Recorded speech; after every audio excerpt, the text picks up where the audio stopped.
Act 1. The Reading. My grandfather left an empire to whichever of us proved worthy of it, and on the last afternoon of his life, with the door locked and his voice down to a thread, he told me the truth. That he had already decided none of us were, and that my job was to make sure the empire went to no one at all. Let me set the scene, because the scene is a trap, and I am the one who was handed the springing of it. The will of Edgar Blackburn was read on a gray morning in the great library of the Blackburn estate to a room full of people who had spent the better part of a year pretending to grieve and the whole of it calculating. Blackburn Industries, the thing my grandfather had built with his own 2 hands out of a single machine shop, the thing that had grown across 60 years into a manufacturing empire employing 40,000 people across 3 countries, the thing that was, by any measure, one of the great fortunes of Ashford City, was on the table, and everyone in that library had come to take it.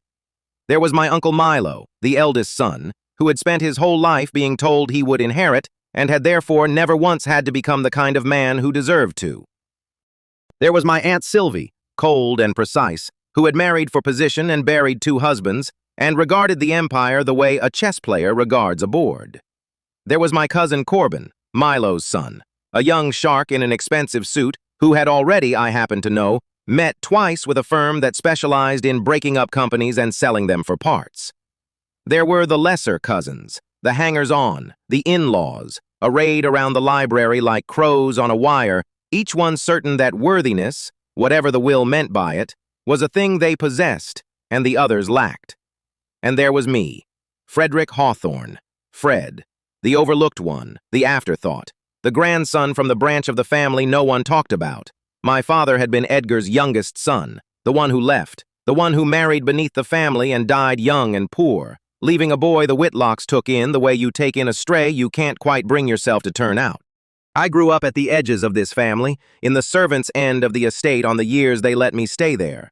Tolerated, dismissed, the poor relation whose presence at the great table was a charity everyone made sure I felt the weight of. I was not, in anyone's estimation, a contender for anything.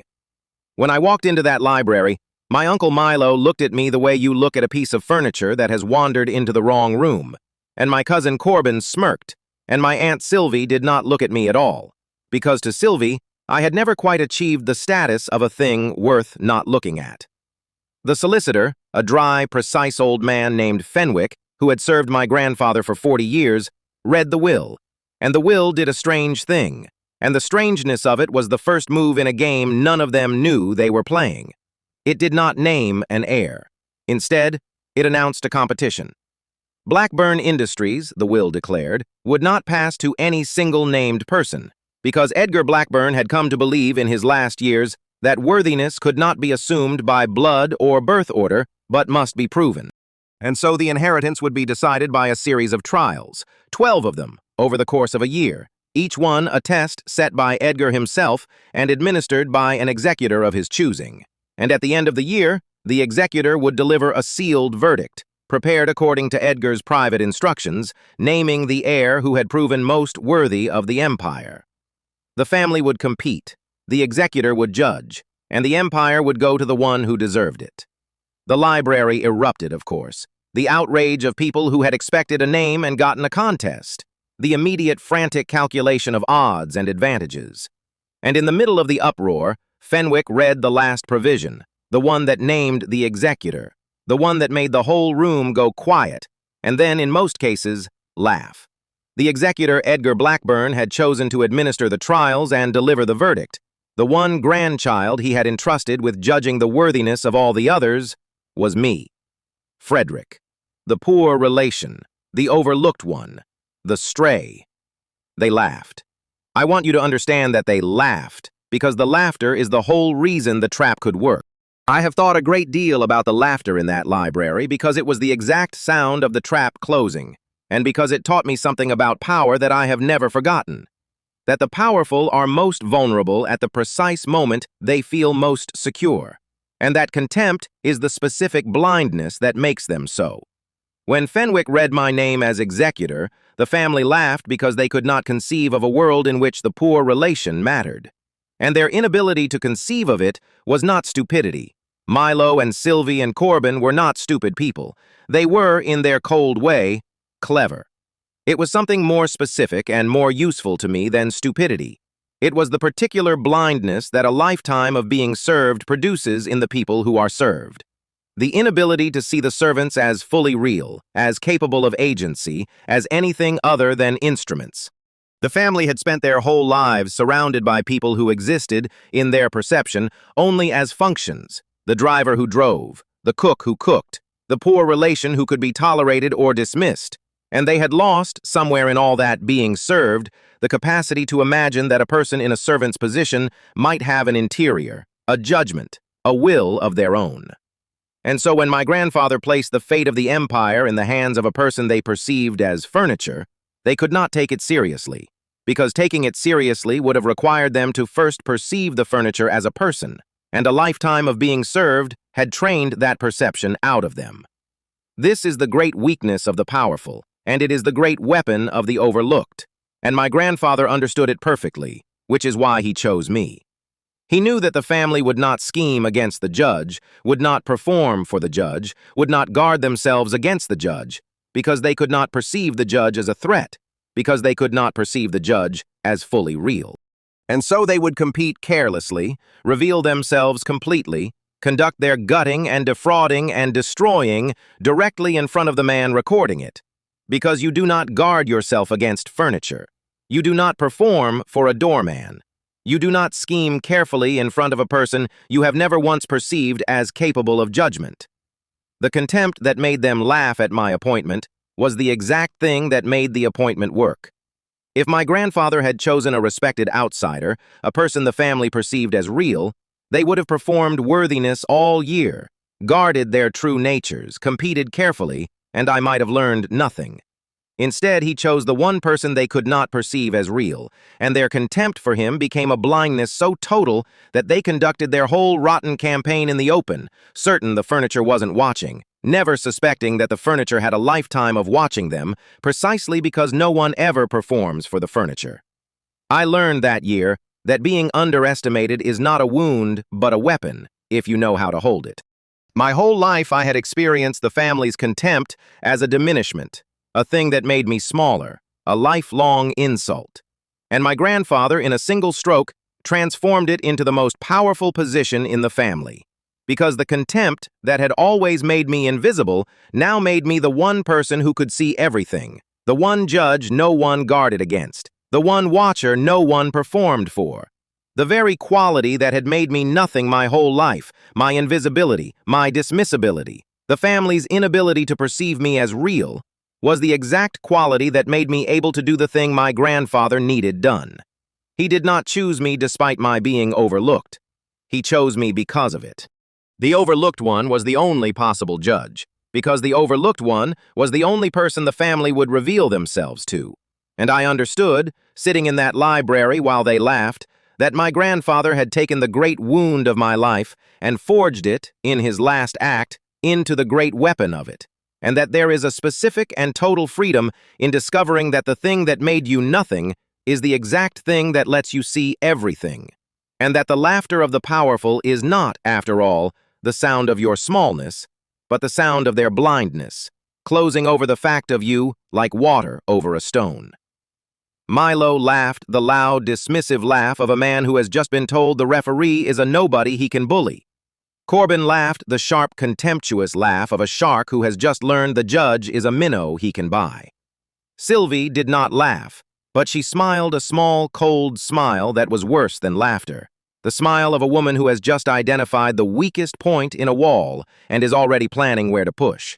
To all of them, Edgar's choice of me as executor was either a senile old man's sentimental joke or, worse, a gift. Because who better to referee a contest than the one family member so powerless, so dismissible, so obviously beneath them that he could be flattered or frightened or purchased into delivering whatever verdict they wanted. They looked at the executor, and they saw a servant, a doorman for the empire who could be tipped or threatened into opening the door for whichever of them pushed hardest. That is what they saw. And it is exactly what my grandfather knew they would see. And it is exactly why he chose me. and it is the reason the trap was already, in the moment of that laughter, beginning to close. Because here is what they did not know, what only I knew, what Edgar Blackburn had told me 3 days before he died, behind a locked door, in a voice worn down to a thread. The trials were not a competition. They were a test the family was going to fail, and the sealed verdict I was to deliver at the end of the year was not, in truth, the name of the worthiest heir. It was a decision, mine to make, per instructions only I had heard, about whether the family deserved the empire at all. And my grandfather, who had spent 60 years building Blackburn Industries and 40 watching his children and grandchildren become the people now laughing in his library, had already told me what he believed the answer would be, and what I was to do when the year confirmed it. "They will fail," he had said to me, that last locked-door afternoon, gripping my hand with the last of his strength. "I have watched them my whole life, Fred, and I know what they are. And I know what the empire will become in their hands, a thing that strips and caches and discards, that closes the shops and sells the machines and puts 40,000 people on the street to buy themselves another house they don't need. I built Blackburn to make things and to keep people in work and to be, in its small way, a good thing in the world. And I would rather see it dissolved, broken up and given to the people who actually built it, the workers, the towns, the ones whose lives it holds up, than see it handed to one of the vultures in that library, however worthy they managed to pretend to be for a year." His eyes had held mine. "So here is what I am really asking you to do, and it is a terrible thing to ask, and you are the only person alive I trust to do it. Run the trials. Truly run them. Watch them. Really watch, the way you've always watched from the edges of this family, seeing everything because no one thought you worth performing for. Give them every chance to prove me wrong. I want to be wrong, Fred. God, I want to be wrong. If even one of them proves worthy, genuinely worthy, not clever, not ruthless, but good, then give them the empire and my blessing.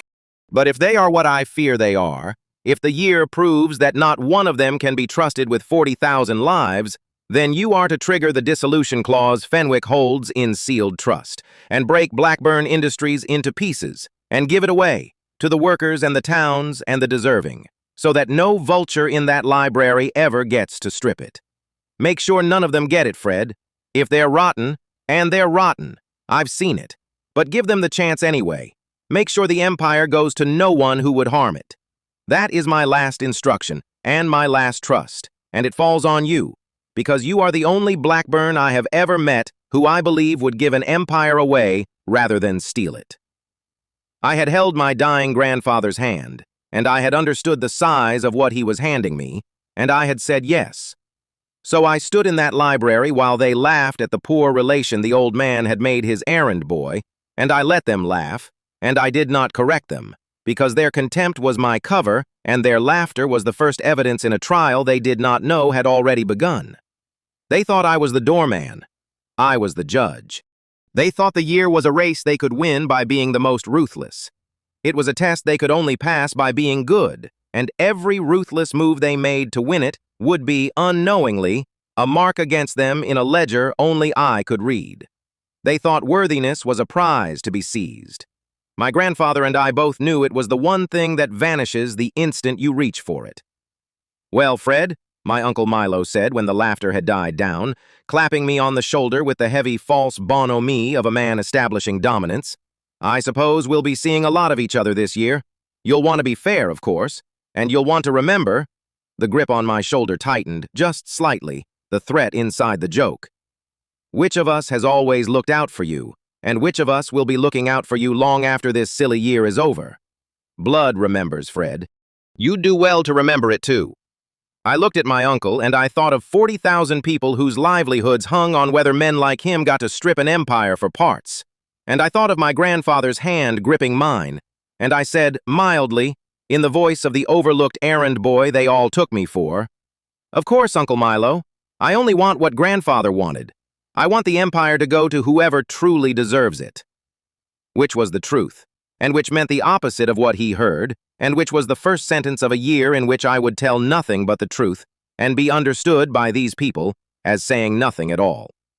The trials would begin in a week, 12 tests over a year, A family who thought they were competing for a prize, and a judge they thought was a servant, and a sealed verdict that was not a name but a reckoning, and 40,000 people who would never know that their entire future rested on whether a dismissed grandson could watch his family clearly, judge them honestly, and when they proved to be exactly what the old man feared, find the strength to give an empire away rather than let a vulture strip it. I went home that night to the small flat I kept far from the estate, the one none of them had ever visited, and I took out the sealed instructions Fenwick had given me in private after the reading, and I read them again by lamplight, and I understood that my grandfather had spent his last strength making me the most powerful person in the Blackburn family, and the only one who could never be seen to hold any power at all. The judge in the servant's coat. The trap with a dismissed man's hand on the spring. Let the year begin. Let them claw and scheme and betray and reveal exactly what they were, certain the whole time that they were impressing the doorman. I would watch. I would give them every chance. I would pray, for my grandfather's sake and for 40,000 strangers, that one of them proved him wrong. And if none of them did, if the year confirmed what the old man had seen in a lifetime of watching, then I would do the terrible, faithful, final thing he had trusted me to do. I would make sure none of them got it. Act 2. The Grandfather. To understand why Edgar Blackburn trusted an empire's fate to the grandson everyone else dismissed, you have to understand who he was, and who I was to him, and how a dying man came to believe that the only person in his whole vast family fit to judge worthiness was the one member of it who had never once been treated as worthy of anything. My grandfather built Blackburn Industries out of a single machine shop, and he never let anyone forget it, and the not forgetting was the whole of his character. He had started with nothing, the son of a factory hand, a boy who left school at 14 to work a lathe, who saved and scrimped and borrowed and, at 26, bought a failing machine shop with a partner who died within the year and left Edgar the whole of a debt he could not pay. And instead of failing, which is what everyone expected, Edgar Blackburn did the thing that defined him. He made something. He made a better part than anyone else could make, and then a better machine, and then a better factory, and over 60 years he built, part by part, machine by machine, factory by factory, an empire, not by financial engineering, not by buying and stripping and reselling, but by the specific old-fashioned genius of making good things and keeping good people in work while he made them. Blackburn Industries, at its height, employed 40,000 people, and Edgar knew, if not their names, then their towns, knew that the factory in Millbrook was the reason Millbrook existed, that the plant in Carden employed 3 generations of the same families, that behind the abstraction of 40,000 employees were 40,000 actual lives, and the towns and schools and futures those lives held up. He never stopped being the factory hand's son who left school at 14. And it was the never stopping that eventually broke his heart about his own children, because his children had never been factory hands' sons, had never wanted for anything, had grown up on the far side of the wealth he'd built, and had become every one of them the kind of people who see 40,000 employees and think only of what those employees cost. That is the tragedy that made the trials, and it's worth telling plainly because it's the whole reason for everything. Edgar Blackburn built an empire to make good things and keep people in work, and he raised on the proceeds of it a family that saw the empire as an asset to be liquidated. He gave his children the world, and in giving it to them, he made them into the kind of people who would sell the world for a slightly larger world. He watched his eldest son, Milo, grow into a man who had never made anything and never would, who regarded the factories as tiresome obligations standing between himself and the cash they represented. He watched his daughter Sylvie become a woman for whom every human relationship was a position to be optimized. He watched his grandson Corbin grow up to meet with the firms that break companies apart, already planning, before the old man was even dead, how to strip the thing his grandfather had spent 60 years building. Edgar Blackburn looked at his own descendants and saw, with the clarity of a man who had started with nothing and therefore knew the difference between making and taking, that he had raised a family of takers, and that if he handed them the empire, they would take it apart, take the money, take the 40,000 livelihoods and convert them into numbers in their own accounts, and call the taking their inheritance. I want to tell you about my father, because he is the invisible hinge of this whole story, and because understanding him is the key to understanding both why the family was rotten and why I was not. My father was Edgar Blackburn's youngest son, and he was the only one of Edgar's children who inherited the old man's actual character rather than just his money, and it destroyed his standing in the family, which tells you everything about what the family had become. Because in a family of takers, a maker is an embarrassment. My father wanted to build things, small things, honest things, a modest workshop of his own rather than a seat atop his father's empire, and he wanted to marry the woman he loved rather than the position he was supposed to marry. And both of these desires marked him, in the eyes of his siblings, as a failure, a soft-headed romantic, a Blackburn who did not understand what being a Blackburn was for. They mocked him.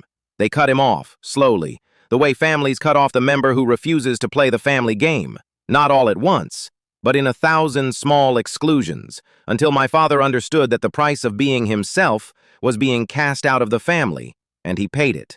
And he left, and he married my mother, and he built his small workshop, and he was, by every account I have ever gathered, happy.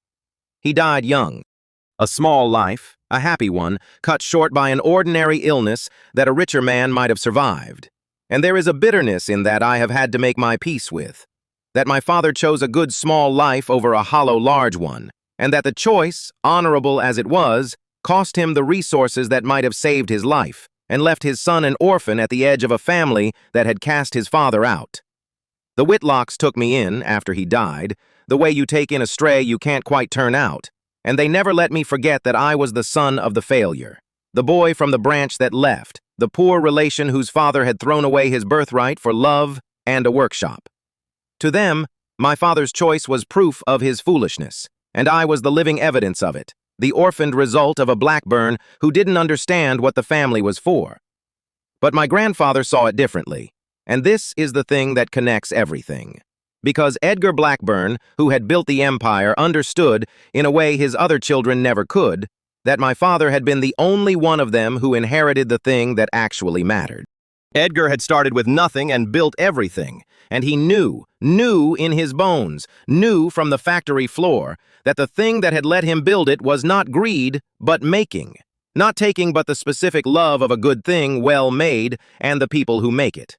And he watched his children inherit his money and lose his character, become takers who saw the empire as a thing to be cashed. And he watched his youngest son alone inherit the character and lose the money, become a maker who threw away the empire for a workshop and a love.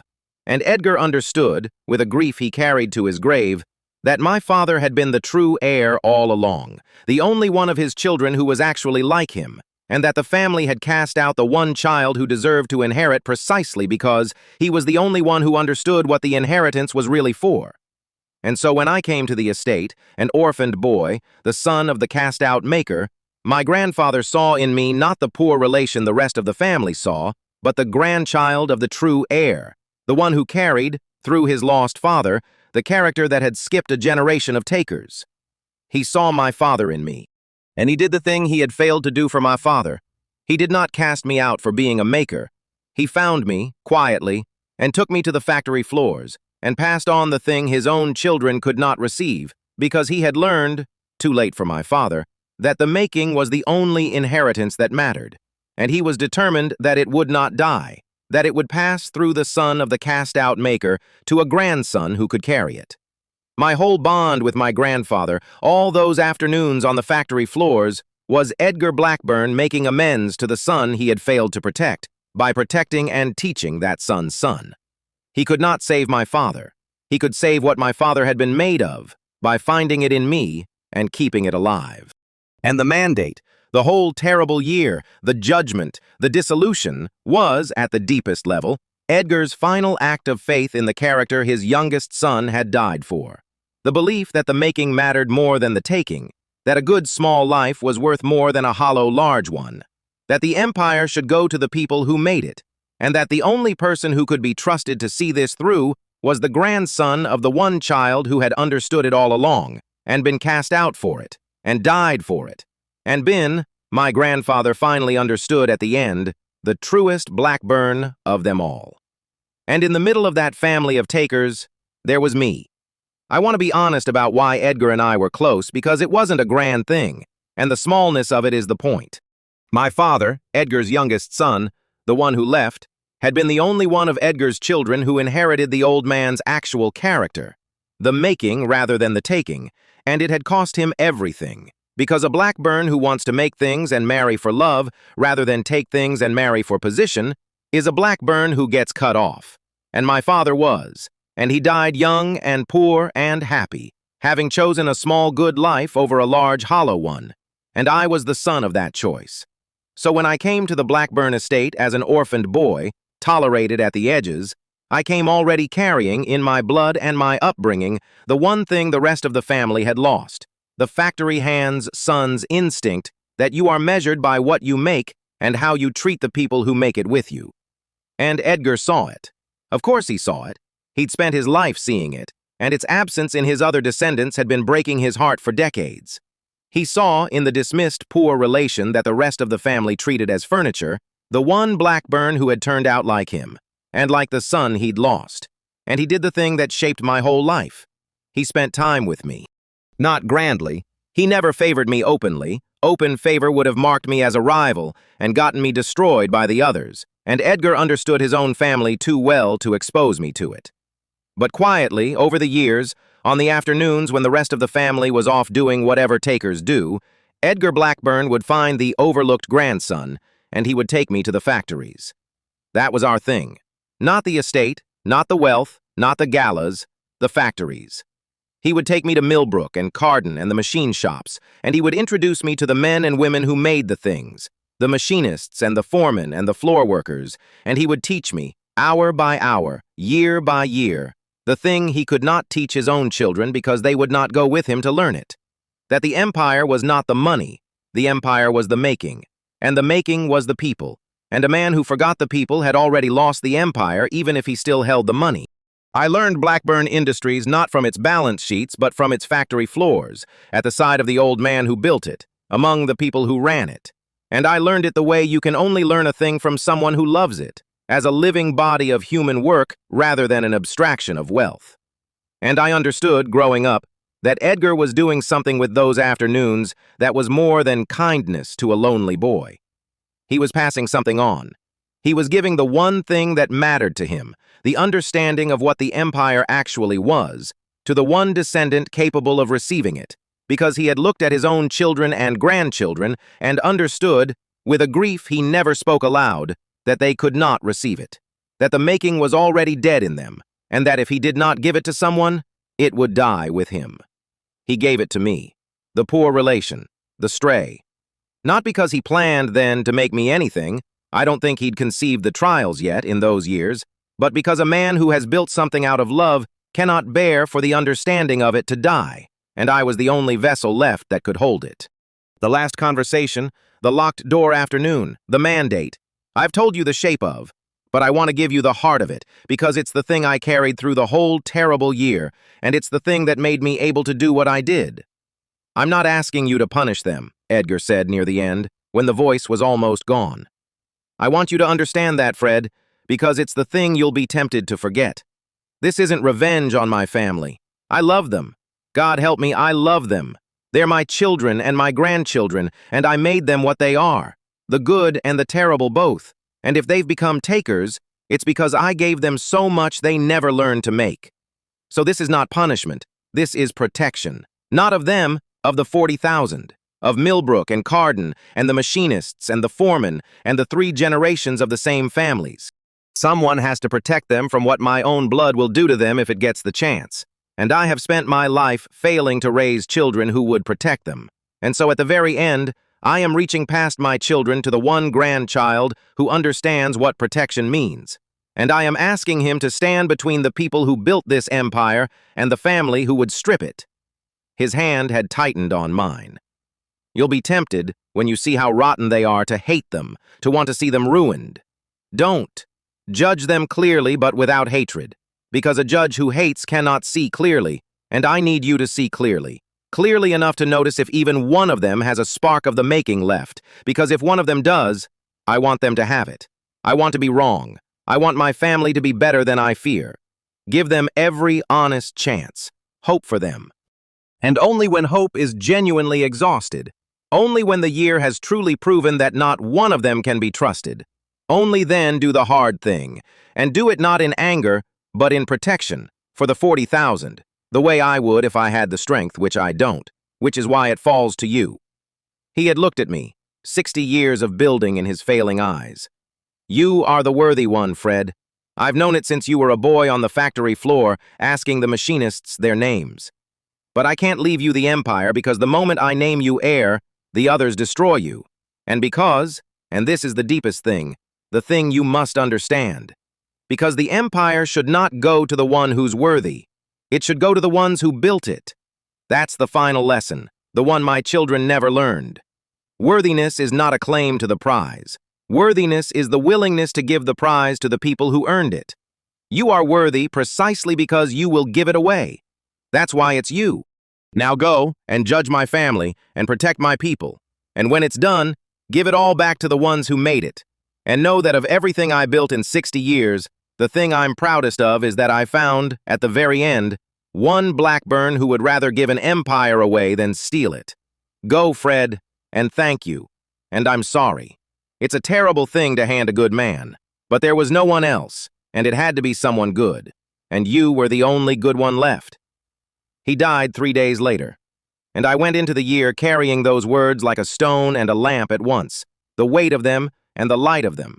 And they are the reason I could do what the year demanded, because every time the power tempted me, every time the family tried to buy or break me, every time I was tempted to hate them or to take the thing myself, I heard the old man's voice. Worthiness is the willingness to give the prize to the people who earned it. He had built me a role no one else could see, and handed me a power no one else could hold. And he had made very sure in that last conversation that I understood the one rule that made it survivable, that the whole point of being trusted with an empire was to prove you could give it away. Act 3. The First Trial. My grandfather had designed the 12 trials himself in his last year, and I want you to understand the genius of them before I show you the first one, because the genius is the whole engine of the trap, and it is a genius my family never once detected. Every trial looked like a test of competence and was actually a test of character. That was the design, top to bottom.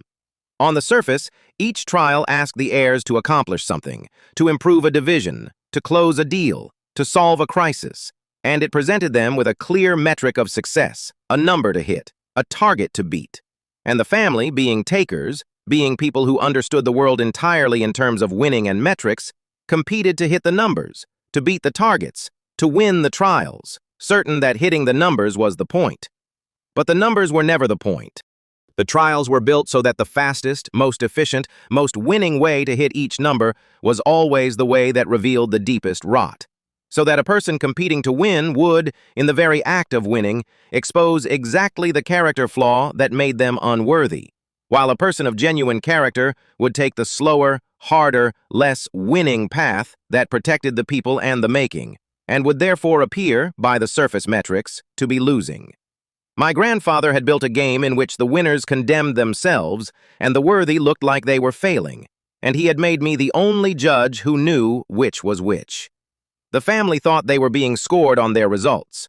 They were being scored on their souls, and every result was a confession.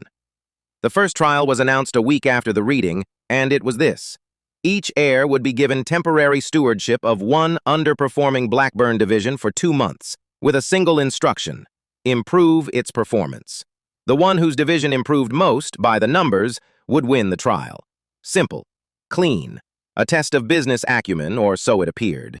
And the family fell on it like the takers they were, each one seizing their assigned division and setting about the work of hitting the number. And I watched, really watched, the way my grandfather taught me, the way the overlooked always watch. And within 2 months I had learned more about the character of my family than a lifetime of dinners had ever shown me. Uncle Milo was assigned the plant at Carden, the one that employed 3 generations of the same families, the one Edgar had shown me as a boy, the beating heart of a whole town. And Milo improved its performance the way a taker improves anything. He gutted it. He cut 1/3 of the workforce in the first 3 weeks, the older workers, the expensive ones, the 3-generation families, and he outsourced their work to a cheaper supplier overseas, and he sold off a warehouse the plant owned, and he booked the sale as operating income. And by the end of 2 months, the Carden plant's numbers had improved dramatically, and Milo presented them to me with the swagger of a man who has obviously won, who has hit the number harder than anyone, who has proven his worthiness by his ruthlessness. And I looked at his beautiful improved numbers, and I thought of the older workers cut loose after 30 years, the 3-generation families ended, the town of Carden with a third of its livelihood gone, and I understood that Milo had, in the very act of winning the first trial, condemned himself completely, had demonstrated on a small scale exactly what he would do to all 40,000 if he got the empire, and had done it proudly, certain he was impressing the judge, never once suspecting that the judge was measuring the human cost of every improved number and finding him precisely as rotten as the old man had feared. Aunt Sylvie was assigned a division in Ashford City itself, and she improved its performance by a method more sophisticated than Milo's brute cutting, but no less revealing. She engineered a fraud, not a crude one, an elegant one, a restructuring of the division's contracts that pulled future revenue forward into the trial period, that made 2 months look spectacular by borrowing from the 2 years after, that would leave the division hollowed and struggling the moment the trial was over, but would show, for the length of the test, magnificent numbers. Sylvie did not care what happened to the division after the trial. The division was a thing to be optimized for the length of the game and discarded after.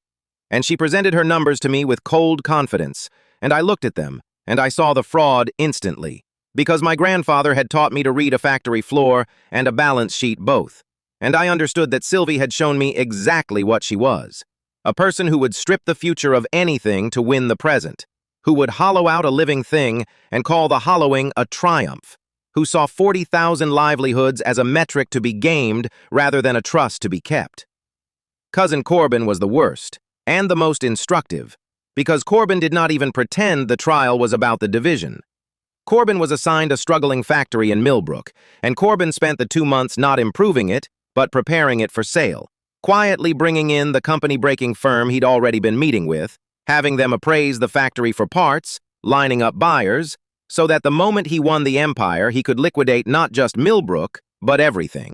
He improved the trial numbers cosmetically, enough to compete, but his real work during the first trial was to advance his true project, which was the future dismemberment of the whole of Blackburn Industries. And he was so certain of his own cleverness, so contemptuous of the minnow judge, that he barely bothered to hide it. And I saw all of it, because the overlooked see everything, because no one performs for the doorman. And Corbin conducted the early stages of his plan to strip an empire directly in front of the man my grandfather had charged with protecting it, never once imagining that the doorman was taking notes. Let me give you 2 more of the 12 trials, because the design of them is the thing I most want you to understand, and because 2 more examples will show you how completely my grandfather had built a machine that turned winning into confession. The 4th trial was a negotiation. Each heir was given a struggling supplier, a small company that depended on Blackburn's business that would fail without it, and was told to renegotiate the supply contract to Blackburn's advantage. The metric was simple. Whoever secured the best terms for Blackburn won. And on the surface, it was a test of negotiating skill, and the family competed to see who could extract the most favorable terms, who could squeeze the supplier hardest. Milo squeezed his supplier to the edge of bankruptcy and secured spectacular terms and presented them proudly. Sylvie squeezed hers cleverly, using the supplier's desperation against it, and secured terms nearly as good. Corbin did not even negotiate. He simply told his supplier that he'd drive them out of business unless they accepted terms that would ruin them, and they accepted, because they had no choice, and he won the trial on the surface metric by the sheer brutality of his leverage. And every one of them failed, because the trial was never about securing the best terms. It was about how you treat a person who has no power over you. My grandfather had chosen struggling suppliers on purpose, companies that depended on Blackburn, that could not push back, that were entirely at the mercy of whichever heir held their fate. And the trial was designed to reveal a single thing. What does this person do with power over the powerless? A taker, given power over the powerless, squeezes, extracts everything the powerless cannot refuse, because the powerless cannot refuse it, because there is profit in the squeezing and no cost.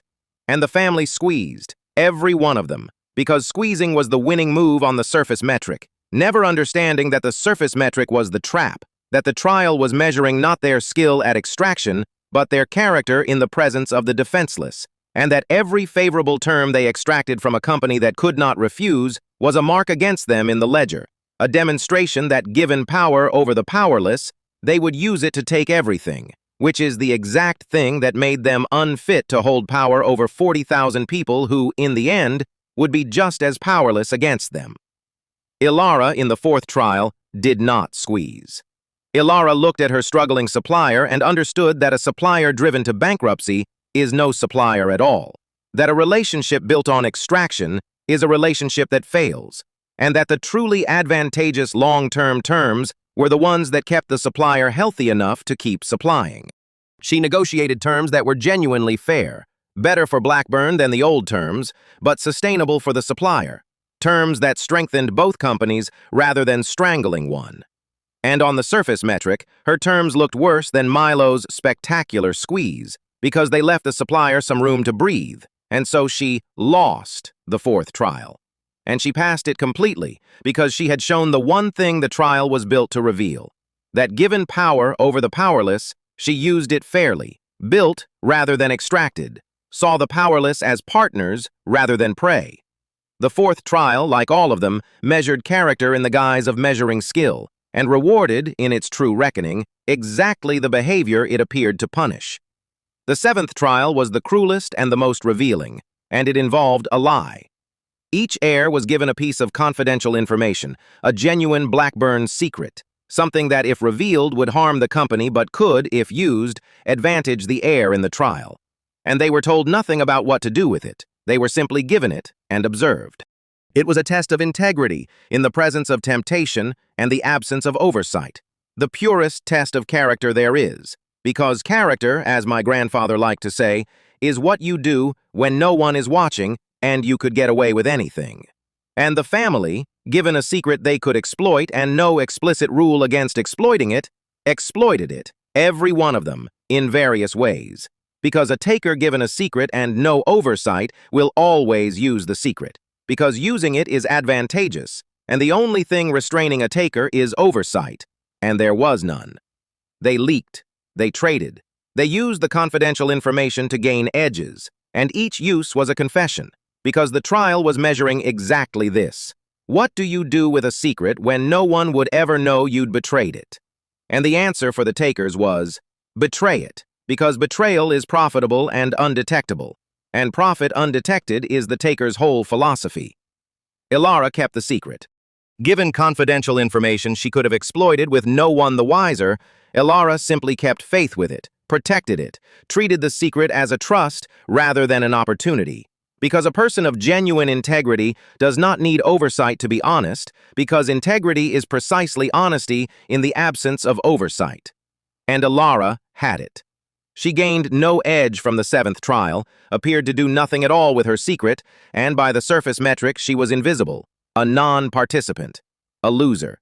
And in the true reckoning, she was the only one who passed, because the seventh trial's real question was, who can be trusted with a secret when betrayal is free? And the answer, in the whole family, was Ilara alone. That was the genius of the 12 trials, repeated 12 times in 12 forms.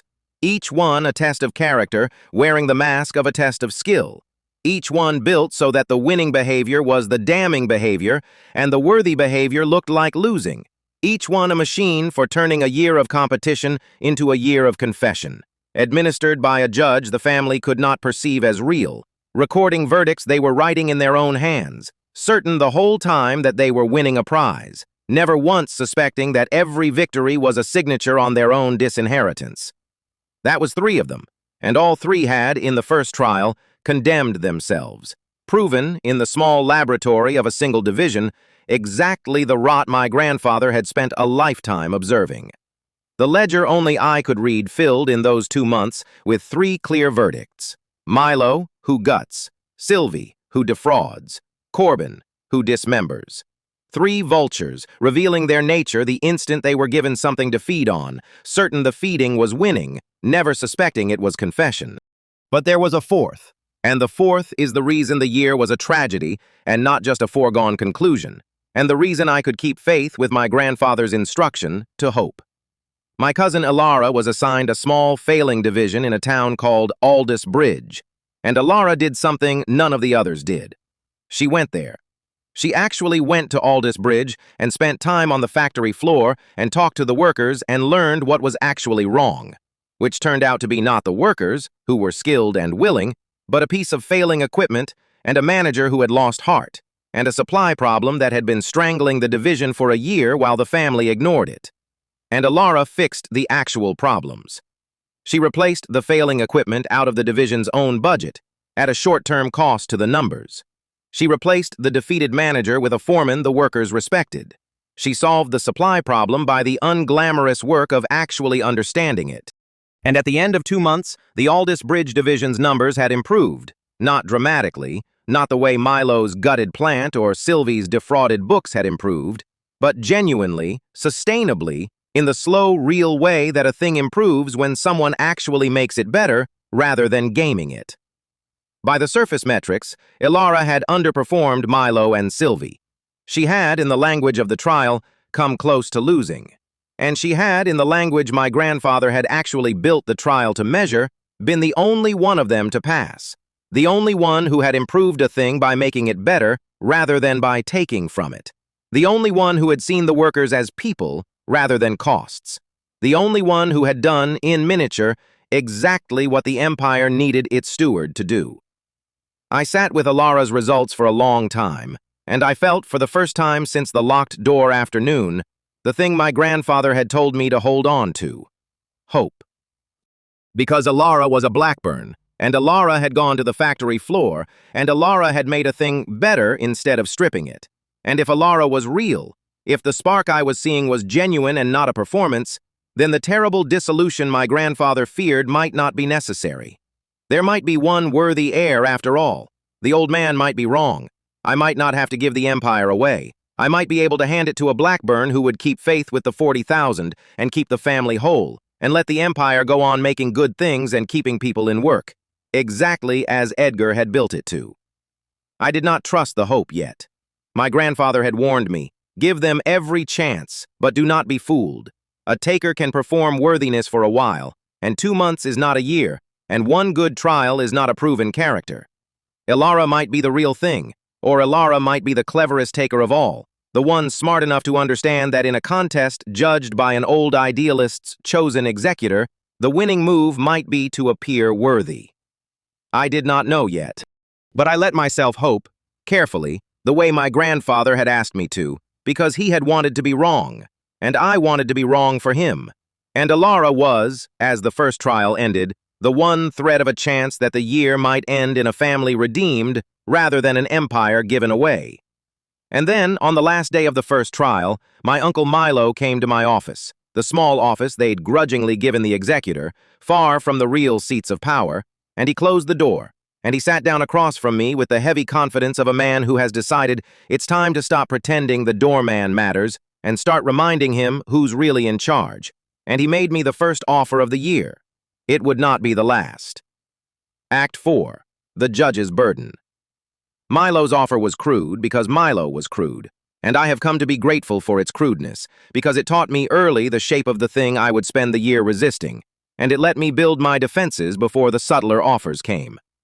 "Let's speak plainly, Fred," Milo said in my small office with the door closed. "You and I both know that this whole trial business is a formality. My father, God rest him, went a little soft at the end. This notion of tests and worthiness, it's sentiment, it's an old man's whim.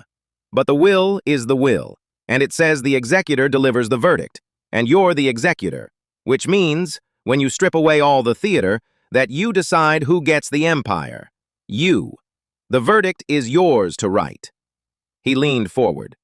"Now, I know you've spent your whole life being treated as less than you are by this family, and I want you to know that I've always thought that was a shame. Always.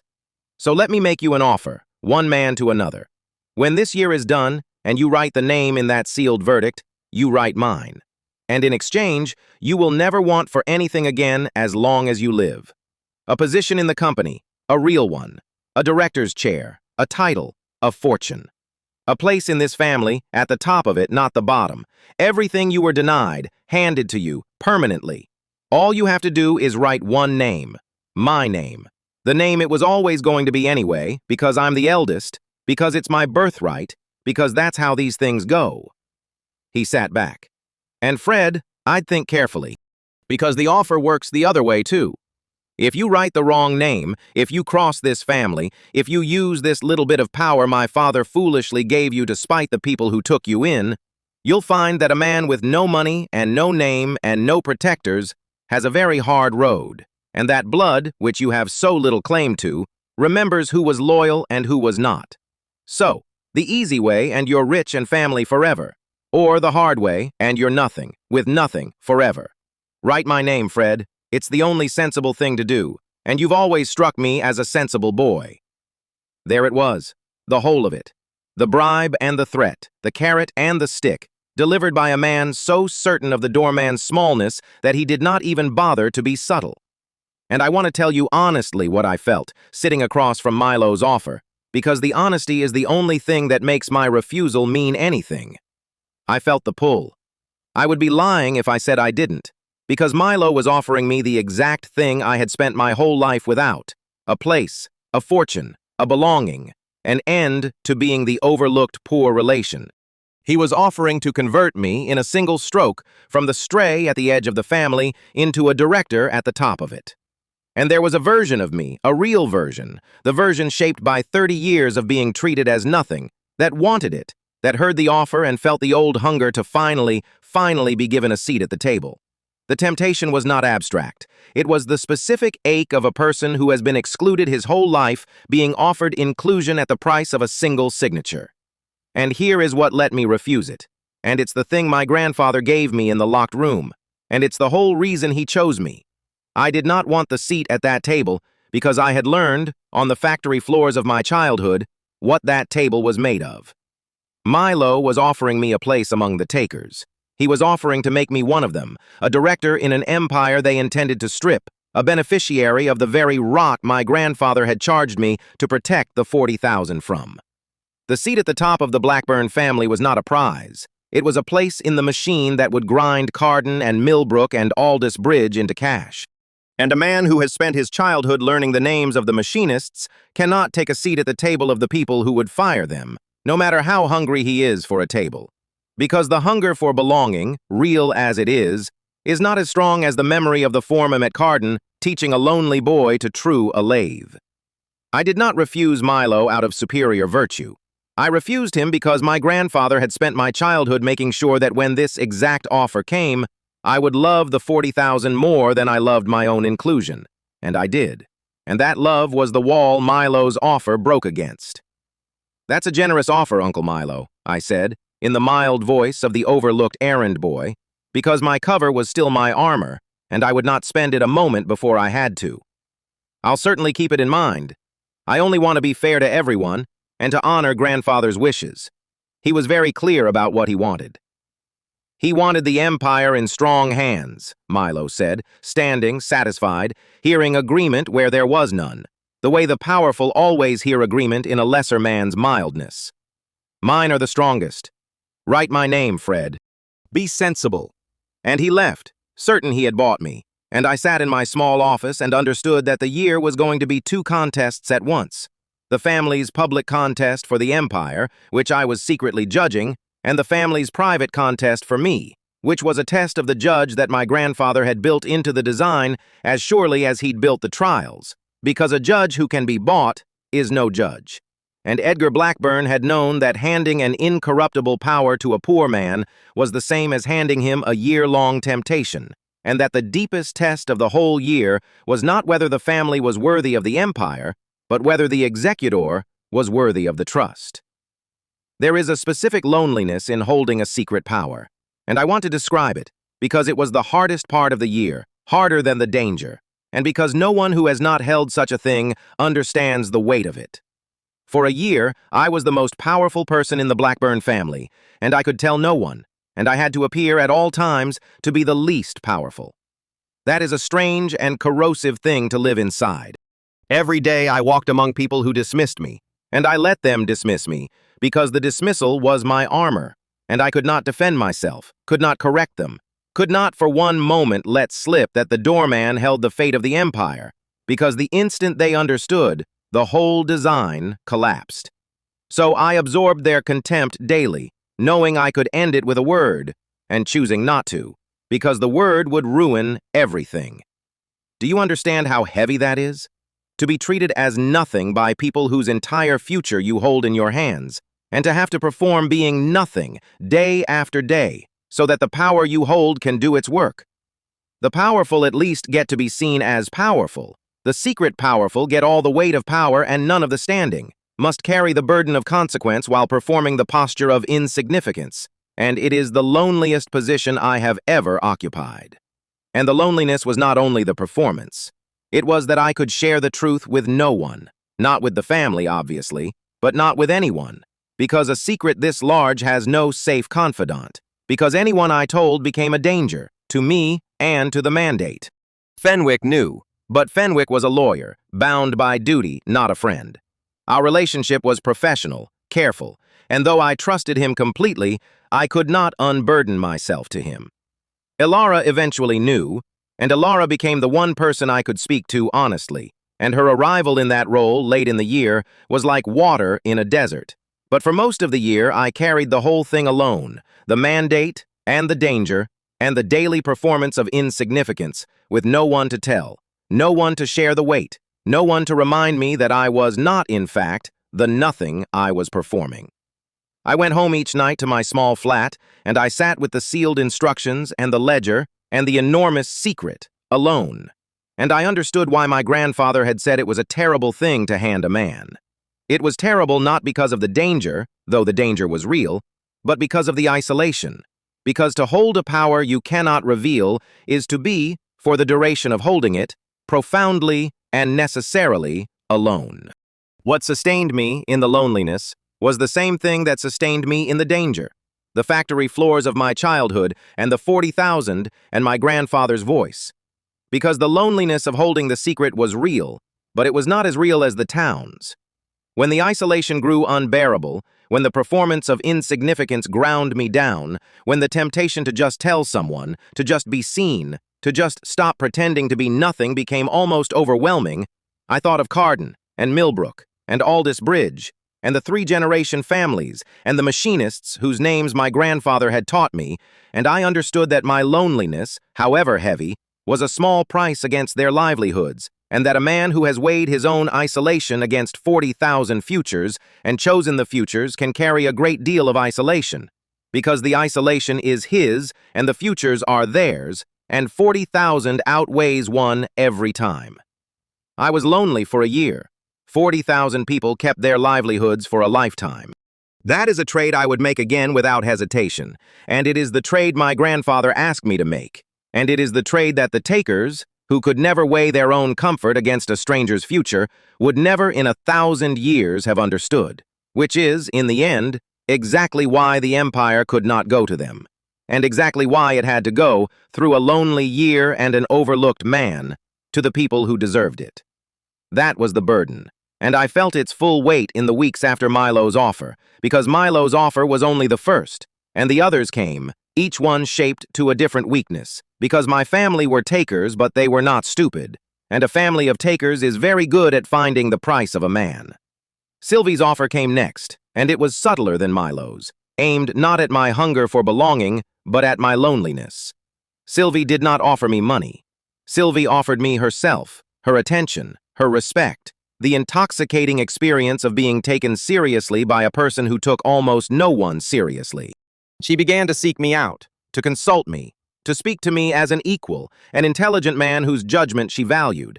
And it was a masterful campaign because it gave me the specific thing I had been starved of my whole life, which was not money and not a title, but simply to be seen as a person of consequence by the people who had always treated me as furniture.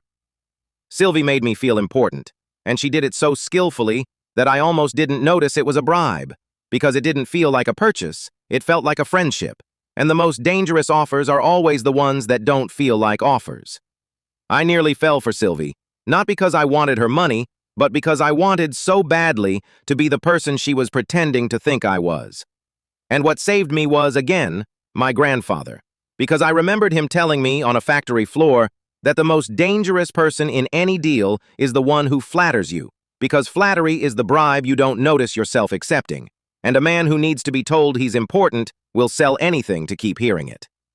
I had needed my whole life to be told I was important. Sylvie found that need and pressed it precisely. And I recognized it barely in time, because a boy who was warned about flattery on a factory floor grows into a man who feels the specific chill of being flattered by someone who wants something. And I felt the chill, and I stepped back, and I kept my cover and my counsel, and Sylvie, sensing the campaign had failed, moved on, colder now, marking me as an obstacle rather than an asset. Corbin's approach was the crudest of all, cruder even than Milo's, because Corbin was young and contemptuous and did not bother with bribes or flattery. Corbin simply threatened me, directly, in a way that made clear he considered me beneath even the effort of a proper bribe. He found me one evening and told me, without preamble, that he knew a great deal about me, my small flat, my meager finances, my complete lack of protectors, and that accidents happen to men with no protectors, and that I would be wise to remember, when I wrote my verdict, that I was a nobody who could be made into nothing, and that the safest thing a nobody could do was write the name of the man most able to make his life hard, which was Corbin, because Corbin was the shark, and the shark did not forgive minnows who crossed him. It was a genuine threat, and I did not pretend to myself that it wasn't. Corbin was capable of ugliness, and I was, materially, exactly as vulnerable as he said. But a threat, unlike a bribe, does not tempt. It only frightens, and fear is easier to resist than desire, because fear does not offer you anything you want. It only offers you the avoidance of something you fear, and a man who has already decided what he's willing to lose is very hard to frighten. I had already decided. My grandfather had asked me to protect 40,000 people, and I had said yes. And a man who has said yes to that cannot be frightened out of it by a threat to his own small comfort, because the 40,000 outweigh the comfort. And once you have genuinely weighed 40,000 strangers against your own safety and chosen the strangers, no personal threat can move you, because the thing being threatened is a thing you have already spent. There was a temptation the family never offered me, one more dangerous than any bribe or threat, and it came from inside. And it was the temptation my grandfather had warned me about most specifically. And I want to confess that I felt it, because the confession is the only thing that makes my resistance honest. It was the temptation to make the verdict about me, because I could have. That is the thing no one understood about my position, not the family, who thought I could be bought, and not Ilara, who thought I was simply good. I held a discretion so total that I could have shaped the verdict to serve any purpose I chose. And there were purposes closer to my heart than my grandfather's mandate, purposes born of 30 years of being treated as nothing by these people. I could have used the year to punish them, to design the trials to humiliate the relatives who had humiliated me, to savor their failures, to extract from the administration of justice a private revenge for a lifetime of contempt. I could have used it to elevate myself, to structure the dissolution so that some corner of the empire, some quiet stake, came to me, a reward I could have justified 100 ways. I could have used it to play God, to become, in the shaping of the verdict, the arbiter not just of the empire, but of who in the family rose and fell, the overlooked man finally holding the power to remake the hierarchy that had always placed him at the bottom. The discretion was that total. And a lifetime of being nothing is a powerful argument for using such a discretion to finally become something. I felt all of it. On the hard nights, alone with the sealed instrument, I felt the pull of every one of those purposes, the revenge, the reward, the godhood. And what saved me from them was not superior virtue, but my grandfather's specific warning, delivered in the locked room, that I have quoted before and will quote again because it was the exact medicine for this exact poison. Judge them clearly, but without hatred, because a judge who hates cannot see clearly. He had known. Of course he had known. He had known that handing an incorruptible power to a man who had been treated as nothing for 30 years was handing him not just a temptation to be bought, That one I could resist easily. I never wanted their money. But a far subtler temptation to make the justice serve his own wounds, to let 30 years of contempt curdle into a verdict shaped by grievance rather than truth. And he had warned me against it with the precision of a man who understood that the greatest danger to the judge was not the family's corruption of him, but his own corruption of the judgment, his own understandable human desire to make the year about his pain instead of the 40,000's protection. So I watched myself that year as carefully as I watched the family. Every time I felt the pull to design a trial that would humiliate a relative I had cause to hate, I stopped, and I asked, is this trial the truest test of character, or is it the truest expression of my grievance? And when it was the second, I discarded it and built the first, because a trial built to humiliate reveals nothing but the judge's wound, while a trial built to test reveals the truth, and I had been trusted with the truth, not with my wound.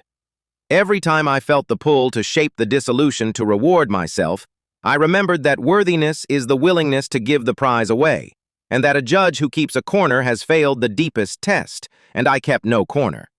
Every time I felt the pull to play God with the family's hierarchy, I remembered that I was not there to remake the family, but to protect the 40,000, and I let the family fall or stand according to what they actually were, not according to what I wished for them. This was the hardest discipline of the whole year, harder than resisting the bribes, harder than surviving the threats, because the bribes and threats came from outside and could be seen coming, while this temptation came from inside, from the deepest and most sympathetic part of me, from 30 years of legitimate grievance that had every right to want redress. And I understand now that this was the real test, my grandfather's true test of the judge, not whether I could be bought by the family, but whether I could resist being corrupted by my own history, whether I could hold a total power over the people who had wronged me and use it for the 40,000 rather than for myself. Because a man who uses justice to serve his own wounds is not a judge. He is an avenger wearing a judge's robe, and the verdict of an avenger is worth nothing, because it is not about the truth, it is about the pain. My grandfather needed a judge, not an avenger. And the whole year was a test of whether the overlooked grandson, handed the power to finally avenge himself on the family that overlooked him, would use it to avenge himself, or would set his own grievance aside, however justified, and judge clearly, for the sake of 40,000 strangers who had never wronged him and could not reward him. I set it aside. It cost me more than resisting any bribe ever did, and it is the thing I am most proud of, because it is the thing my grandfather most feared I might fail, and I did not fail it. And in not failing it, I became the judge he needed rather than the avenger my history invited. And that difference, between the judge and the avenger, between clarity and grievance, between the 40,000 and my own wound, is the difference that let the whole design work, and it is the difference that, in the end, made me worthy. So the family tested the judge that first stretch of the year, and the judge held against the bribe and the flattery and the threat. Held because a man on a factory floor had spent a childhood building the exact defenses each of these attacks broke against. And I understood, as the attempts failed one by one, that the family was beginning to sense something they could not name. That the doorman was not buying, was not flattering, was not frightening, was not behaving like the small, purchasable man they'd assumed him to be. They did not yet understand what I was, but they were beginning to feel, at the edges, that the executor was not going the way they'd expected, and that unease was the first sign that the trap was working, because a family certain they controlled the judge competes carelessly and reveals everything, while a family that begins to suspect the judge is not controlled grows wary and starts to hide, and the wariness, I knew, would eventually curdle into the discovery of what I really was, and when that came, the year would turn from a test into a war. But that was still ahead. For now, they still thought I was the doorman.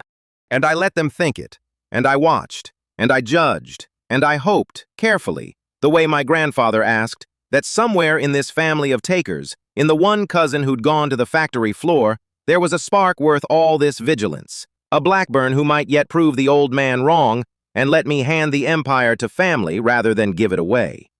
I did not know yet whether Elara was that spark or the cleverest taker of all. Finding out would be the next trial, and it would be the one that tested not the family's worthiness, but my own capacity to see clearly the one thing I most wanted to be true. Act 5. The rote deepens. The middle trials of the year were where the family stopped competing against a metric and started competing against each other. And it was in that shift, from beating a number to beating a person, that the rot showed its true depth. Because a person who will strip a factory to hit a target is a taker, but a person who will destroy a factory to beat a rival is something worse. And my family, as the year wore on and the stakes sharpened, revealed that they were something worse. The turning point was the 6th trial, and it turned on Corbin, and it turned on the town of Eldest Bridge, and it is the thing that moved my grandfather's dissolution from a fear I was resisting to a conclusion I could no longer honestly avoid. By the 6th trial, Ilara was the clear threat. She had won, or nearly won, several of the middle trials, not by the surface metrics, on which she often placed second or third, but in the true reckoning only I could read, where her consistent choice to protect the making and the people over the numbers marked her, again and again, as the one heir who might actually be worthy. And the others had noticed. Not the way I noticed. They could not read the true reckoning, they only saw the surface metrics. But they had noticed that Ilara was performing well, that she was a real contender, that the executor seemed to regard her favorably, and in the paranoid arithmetic of takers, a real contender is not a rival to be outperformed, but a threat to be eliminated. So when the 6th trial pitted the heirs' divisions against each other in a competition for a major Blackburn supply contract, a contract that would go to whichever heirs' division could deliver best, with the losing divisions left to struggle, Corbin did not try to win the contract by making his own division better. Corbin destroyed Ilara's division to make sure she couldn't. Ilara's division was in Eldest Bridge, the small town whose failing factory she had spent the first trial genuinely reviving, the workers she'd protected, the equipment she'd replaced, the manager she'd restored. It was her proof of worthiness, and it was a whole town's livelihood, and Corbin, understanding both, engineered its collapse. He used his connections and his position to poison the supply chain Ilara's division depended on, quietly convinced 2 key suppliers to break their contracts with Eldest Bridge, using pressure and money and the implicit promise of future favor when he owned the empire. So that in the middle of the 6th trial, with no warning, Ilara's revived factory suddenly could not get the materials it needed to fulfill its orders, and the orders failed, and the division that had been Ilara's triumph collapsed into crisis, and Eldest Bridge, the town, the real people, was thrown into disaster. Workers were sent home. The factory Ilara had saved went dark. A town that had just begun to hope again was plunged back into fear, all of it, every bit of it, engineered by Corbin for no reason other than to make sure his cousin could not win a trial. I want you to sit with the size of that, because I had to, and it is the moment the year broke my heart. Corbin destroyed a town, real people, real families, real livelihoods, the exact 40,000 my grandfather had charged me to protect, not out of greed, not even out of the ordinary taker's indifference, but purely as a move in a game. The people of Eldest Bridge were not obstacles to Corbin's profit. They were collateral in Corbin's competition, sacrificed to deny a cousin a point in a contest. That is a specific kind of evil, worse than Milo's gutting or Sylvie's fraud, because Milo and Sylvie at least took from the empire for their own gain, which is comprehensible if contemptible, while Corbin destroyed a piece of the empire for no gain at all except the pleasure of denying it to someone else, burned a town to win a round. And he did it, as always, certain the doorman would never understand, never suspecting that the doorman had spent his childhood on that very factory floor, knew the names of the families Corbin had just thrown out of work, and was recording, in the ledger only he could read, a verdict that was no longer close. The ledger by the 6th trial was full. Milo, guts. Sylvie, defrauds. Corbin, destroys the innocent to win. 3 heirs, 3 confirmations, each one a demonstration on a small scale of exactly what they would do to all 40,000 if they got the empire. My grandfather had asked me to give them every chance, and I had. And they had used every chance to prove him right, and the terrible conclusion he had feared and I had resisted was, by the middle of the year, no longer a fear but a documented fact. The Blackburn family could not be trusted with Blackburn Industries, because the Blackburn family, given the smallest taste of the empire, had gutted and defrauded and destroyed, and would do it to everything and everyone if they got it all. But there was still Ilara. And how Ilara responded to Corbin's destruction of Aldous Bridge was the thing that finally answered the question I most wanted answered, whether the one spark I'd been hoping for was real. Ilara could have retaliated. In the logic of the game, retaliation was the smart move. Corbin had sabotaged her, so she should sabotage him back, poison his division as he'd poisoned hers, meet destruction with destruction, and let the executor sort out the wreckage. Every other member of the family would have retaliated. Retaliation was the native language of the takers.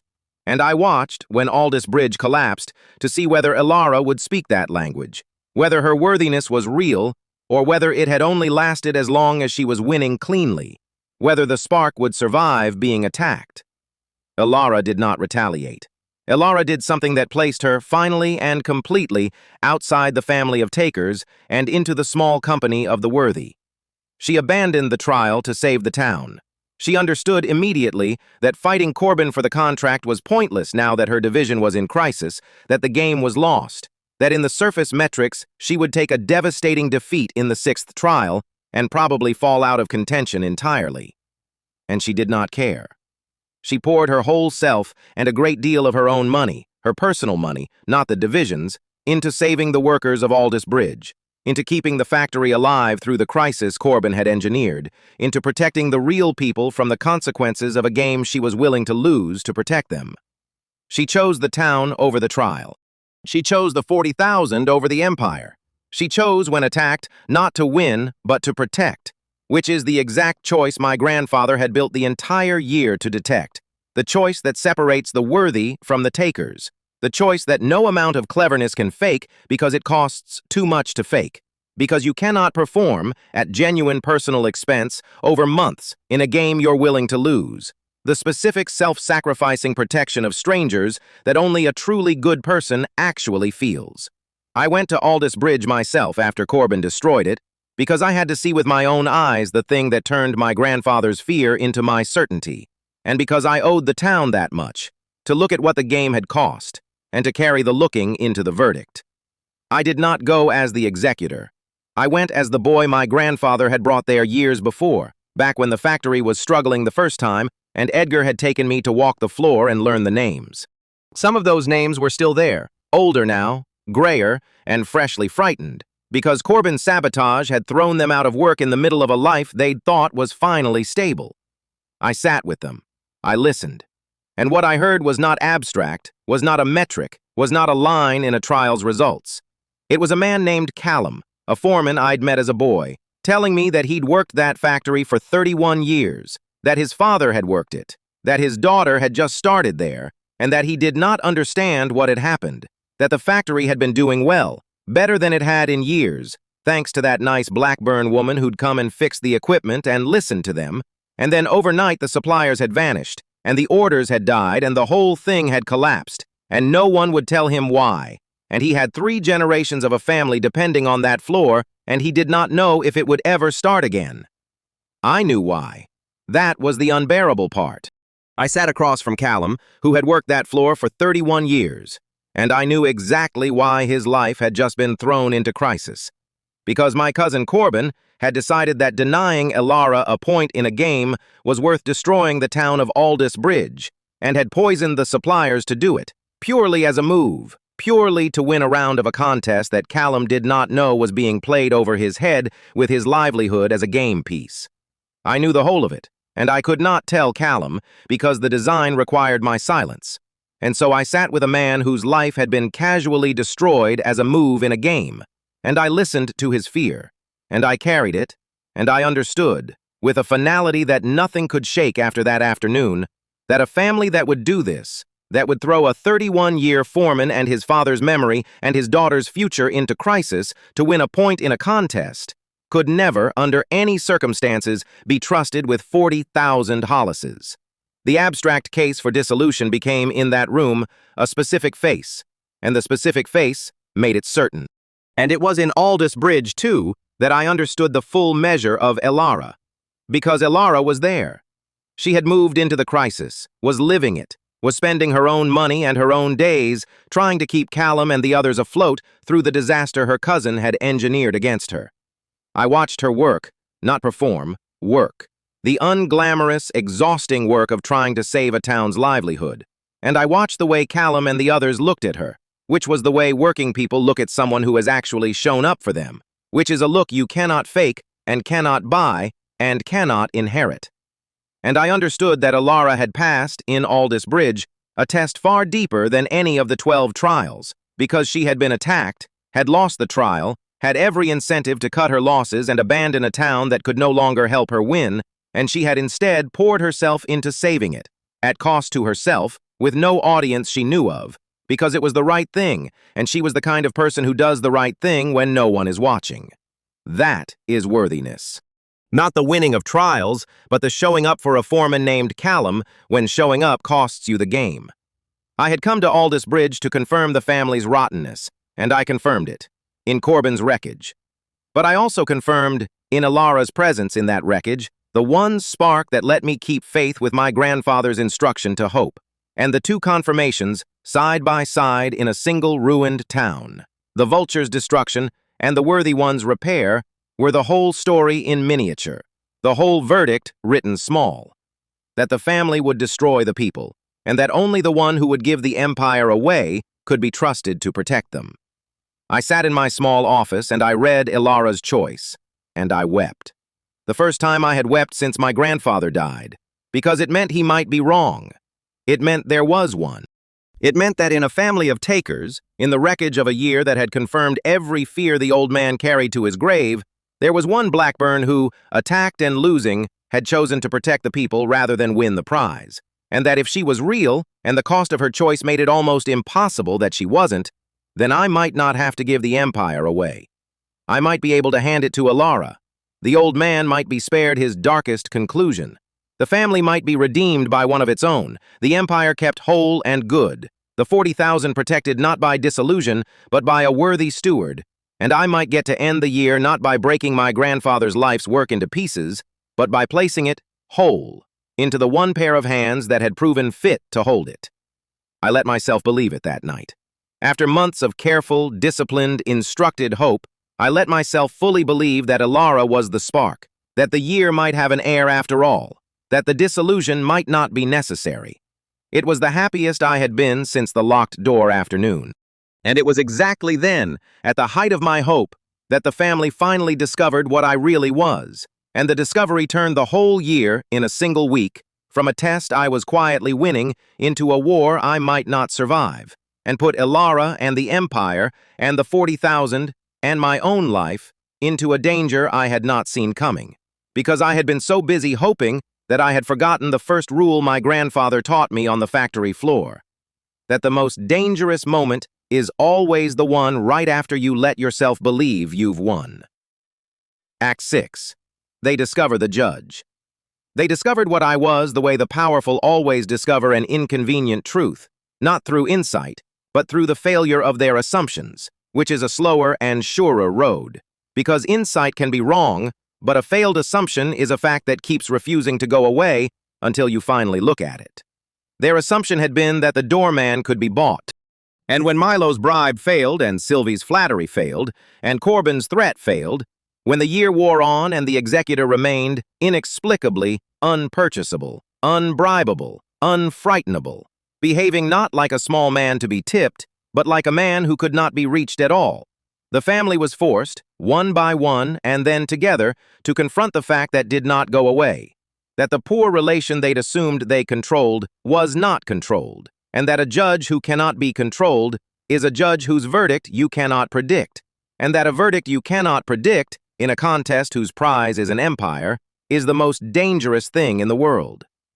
Sylvie was the one who put it together, because Sylvie was the cleverest of them, and cold enough to follow an unwelcome logic to its end.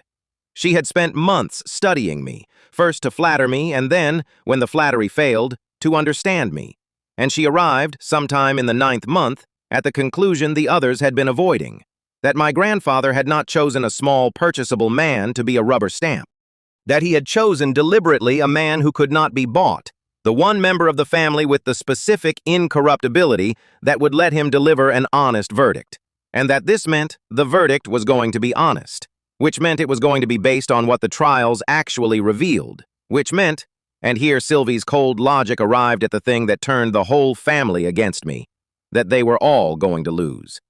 Because Sylvie was clever enough to know what the trials had revealed. She knew what she'd done, and what Milo had done, and what Corbin had done. She knew, if she was honest with herself, that a truly honest judge, watching clearly, would find the whole family unworthy. And so Sylvie understood before the others that Edgar Blackburn had not left a contest the family could win. He had left a judgment the family was going to fail, administered by the one man who couldn't be corrupted into softening it, and the only question left was what that judgment would be, and what it would do to them. And then Sylvie, following the logic all the way, went to Fenwick. Not to bribe him, Fenwick, 40 years my grandfather's man, was no more purchasable than I was, and Sylvie was clever enough to know it. She went to Fenwick as a lawyer goes to a lawyer, to ask a legal question, framed innocently, about the mechanics of the executor's discretion and the disposition of the estate should no heir be deemed worthy. And Fenwick, bound by his duty to answer certain legal questions honestly even to a beneficiary, told her the thing that could not be untold. That the will contained a provision for the possibility that no heir was found worthy, and that in that event, the estate passed not to the family but according to a sealed dissolution instrument held in trust, an instrument that would break Blackburn Industries apart and distribute it away from the family entirely. He did not tell her the details. He could not. They were sealed and mine to execute. But he told her the shape, because she asked the right legal question, and he could not lie. And the shape was enough. The shape was this. There was a way for the family to get nothing, and the man who decided whether that way was taken was me. I have never seen a family unite so fast. For 9 months they had competed against each other, clawing and sabotaging, each one's rise, the other's fall. And the instant they understood the true stakes, that the real contest was not among them, but between all of them and the possibility of dissolution, between the family and the judge who could take everything away from every one of them, they became, overnight, allies. The rivalries dissolved. Milo and Sylvie and Corbin, who had spent the year trying to destroy each other, closed ranks against the common enemy, which was me, because a family of takers understands one thing perfectly, which is that when someone threatens to take everything, you stop fighting over the shares and unite to protect the whole. They had been fighting over who would inherit the empire. Now they faced a man who might make sure none of them inherited anything, and against that man they were, suddenly, one. And a united family of takers, with the resources of an empire still notionally theirs, coming after one poor relation with no protectors, is a genuinely frightening thing. And I will not pretend the last stretch of the year was anything but the most dangerous period of my life. They came at me on every front at once, the way the powerful do. On the legal front, they moved to have me removed as executor, filing to challenge my competence, my impartiality, my fitness, arguing that a poor relation with a grudge against the family could not be a neutral judge, that Edgar had been unduly influenced or diminished when he named me, that the whole trial structure was the invalid whim of a declining mind. On the financial front, they moved to freeze the mechanisms I would need, to tie up the estate in the kind of litigation that can outlast any man's resources, betting that they could bankrupt me into surrender before the verdict was ever delivered. On the personal front, and this was Corbin's contribution, and it was real, the threat stopped being about my career and started being about my safety, in ways that made clear the family had decided that a poor relation with no protectors was, if it came to it, a problem that could be made to disappear. And I want to be honest about how close it came, because the closeness is the measure of what my grandfather asked of me. There were nights in that last stretch when I sat in my small flat with the family's lawyers filing against me, and Corbin's threats hanging over me, and no money, and no protectors, and no allies, and I understood that I could lose, that they could remove me, or bankrupt me, or frighten me, or worse, before I ever delivered the verdict, and that if they did, the empire would fall to the takers by default, and Carden and Millbrook and Aldous Bridge would be stripped and sold, and my grandfather's last trust would fail, not because I betrayed it, but because I was one poor man against a united empire, and the poor man lost. It was a real possibility. I want that on the record, because the ending only means something if the danger was real, and the danger was very real. An incorruptible judge is not the same as an invulnerable one, and my grandfather had made me impossible to buy, but he could not make me impossible to break. And the family, having failed to buy me, set about, in earnest, to break me. What saved me, what let the poor relation survive the united assault of an empire, was three things, and I want to name them, because they are the three things that let any powerless person survive the powerful, and they are not the things people expect. The first was Fenwick. My grandfather's 40-year man did not abandon me when the family turned. He held the line on the legal front with the specific, immovable competence of an old lawyer who has decided which side he's on and cannot be moved off it. The dissolution instrument was held in trust, structured by Edgar and Fenwick precisely to survive exactly this assault. A dead hand reaching from the grave, built to be untouchable by the living family, so that even if they removed me, even if they broke me, the instrument would execute according to its terms, because Edgar Blackburn had anticipated that his family would fight and had built the trap to spring even if its triggerman fell.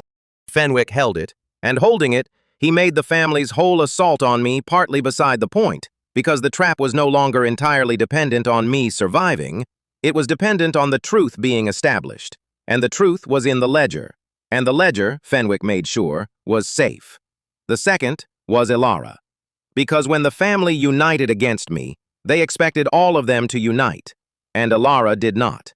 Ilara, who had chosen the town over the trial, chose, when the family turned against the judge, to stand with the judge, because Ilara understood by then what the others could not bear to understand, that the judge was not the enemy of the worthy, only of the takers, and that she was not a taker, and so she had nothing to fear from an honest verdict, and everything to fear from a family that would rather destroy the process than face it. Ilara stood with me. She gave me, when I had no allies, one ally. And one ally who is a Blackburn is worth a great deal against the Whitlocks. And Ilara's standing with me was the thing that broke the family's story that this was a poor relation's grudge. Because here was a legitimate heir, a genuine contender, saying that the judge was honest and the family was afraid of honesty, and that testimony was a weapon the takers could not counter. And the third was the 40,000. Because in the last stretch, when the family's assault was at its worst, I did the one thing my grandfather's whole design had been building toward, the thing that only the true executor of the true instrument could do. I let the truth begin, quietly, to travel. Not publicly, not yet, but the workers, the towns, the machinists and foremen and the three-generation families began, through the specific channels my grandfather and I had built over a childhood of factory floors, to understand what was at stake. That the old man had tried to protect them, that the family meant to strip them, that there was a judge holding the line, and a dissolution that would give the empire to the people who built it, and a family fighting to stop it. And 40,000 people who understand that their livelihoods are being fought over are not a small thing. They are, in fact, the largest thing in the whole story. And when they began to stir, when Carden and Millbrook and Aldous Bridge began to make clear, in the ways that working people make things clear, that they stood with the old man's design and against the family's assault, the takers discovered that the empire they were fighting to inherit was not, in the end, a thing they owned. It was a thing that belonged, in every way that finally mattered, to the people who ran it, and those people had decided whose side they were on, and it was not the vultures. I want to describe how the 40,000 came to stand with the design, because it is the part of the story that matters most, and that people find hardest to believe, and because it is the answer to the question of how a powerless man defeats a powerful family. He does not do it alone, and he does not do it with cleverness. He does it by being on the side of the many against the few, and letting the many understand it. My grandfather and I had built, over a childhood of factory floors, something the family never knew existed, which was relationships, real ones, with real people, the machinists and foremen and floor workers whose names I actually knew, whose towns I had actually walked, who regarded me not as a Blackburn, but as the old man's grandson who had come to learn from them, which is a completely different and far more durable thing. The family had spent their lives above the workers, extracting from them, perceiving them as costs. I had spent my childhood among the workers, learning from them, perceiving them as people. And when the war for the verdict came, when the family united to break the judge, I had a thing the family did not have and could not comprehend. I had the trust of the 40,000, earned honestly over years, and the trust of the 40,000 is the largest force in the entire story, because the empire, stripped of its abstractions, is nothing but the 40,000 and what they make. And a family that has lost the 40,000 has already lost the empire, whatever the lawyers say. So in the last stretch, when the family's assault was at its worst, I did the thing my grandfather's design had always been building toward. I let the truth travel to the people it belonged to. Through the channels of a lifetime of factory floor relationships, quietly, town by town, the workers came to understand what was at stake, that the old man had tried to protect them, that his family meant to strip them, that there was a design to give them ownership of the thing they built, and that the family was fighting to stop it. And the workers understood it instantly, because they had lived it, because they knew exactly what a family of takers meant for a factory town, because they had watched Carden gutted and Aldous Bridge destroyed, and understood in their bones that the difference between the old man's design and the family's victory was the difference between their children having a future and their children having nothing. They did not need to be persuaded. They needed only to be informed, and once informed, they moved. Not dramatically, not violently, but with the specific immovable weight of working people who have understood that their livelihoods are being fought over and have decided whose side they are on. And the weight of 40,000 people deciding whose side they are on is a thing that even an empire's lawyers cannot litigate away. The family filed to remove me, and the workers made clear, through every channel available to working people, that they stood with the old man's design. The family moved to freeze the estate, and the towns made clear that any attempt to strip the factories would meet the full resistance of the people who ran them. The family threatened and blustered and lawyered and discovered, slowly and then completely, that the thing they were fighting for did not actually belong to them in the way they thought. That an empire is not a possession you hold in a vault, but a living body of human work, and that the human work had decided it would rather belong to itself than to the vultures, and that there is no court in the world that can force 40,000 people to build a fortune for a family they have collectively rejected. The family had power over abstractions, over shares and titles and legal claims. But the empire was not an abstraction. It was Callum at his floor in Aldous Bridge, and the 3-generation families in Carden, and 40,000 people who make things. And when those people stood with the design, the family's power over abstractions became exactly as useful as it had always secretly been, which is to say, not useful at all against the one force that actually builds and holds an empire, which is the people who make it. This is the deepest lesson of the whole year, and my grandfather understood it better than anyone, because he had started as one of those people, a factory hand's son at a lathe. That an empire belongs, in the end, not to whoever holds the legal title, but to whoever does the making. And that a family which forgets this, which comes to believe that the title is the empire and the workers are the cost, has already lost the empire in the only sense that matters, and holds nothing but a piece of paper that the makers can, if they ever understand their own power, simply decline to honor. My grandfather spent his life among the makers and never forgot it. His children spent their lives above the makers and never knew it.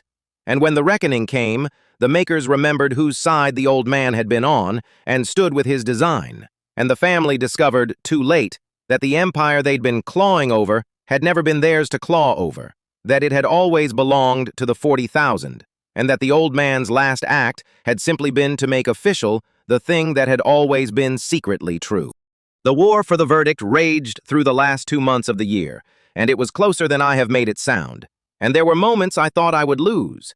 But between Fenwick's dead hand and Alara's testimony and the stirring of the 40,000, the poor relation held, and the trap my grandfather built held, and the family, for all its fury and all its resources, could not break the thing the old man had spent his last strength making unbreakable.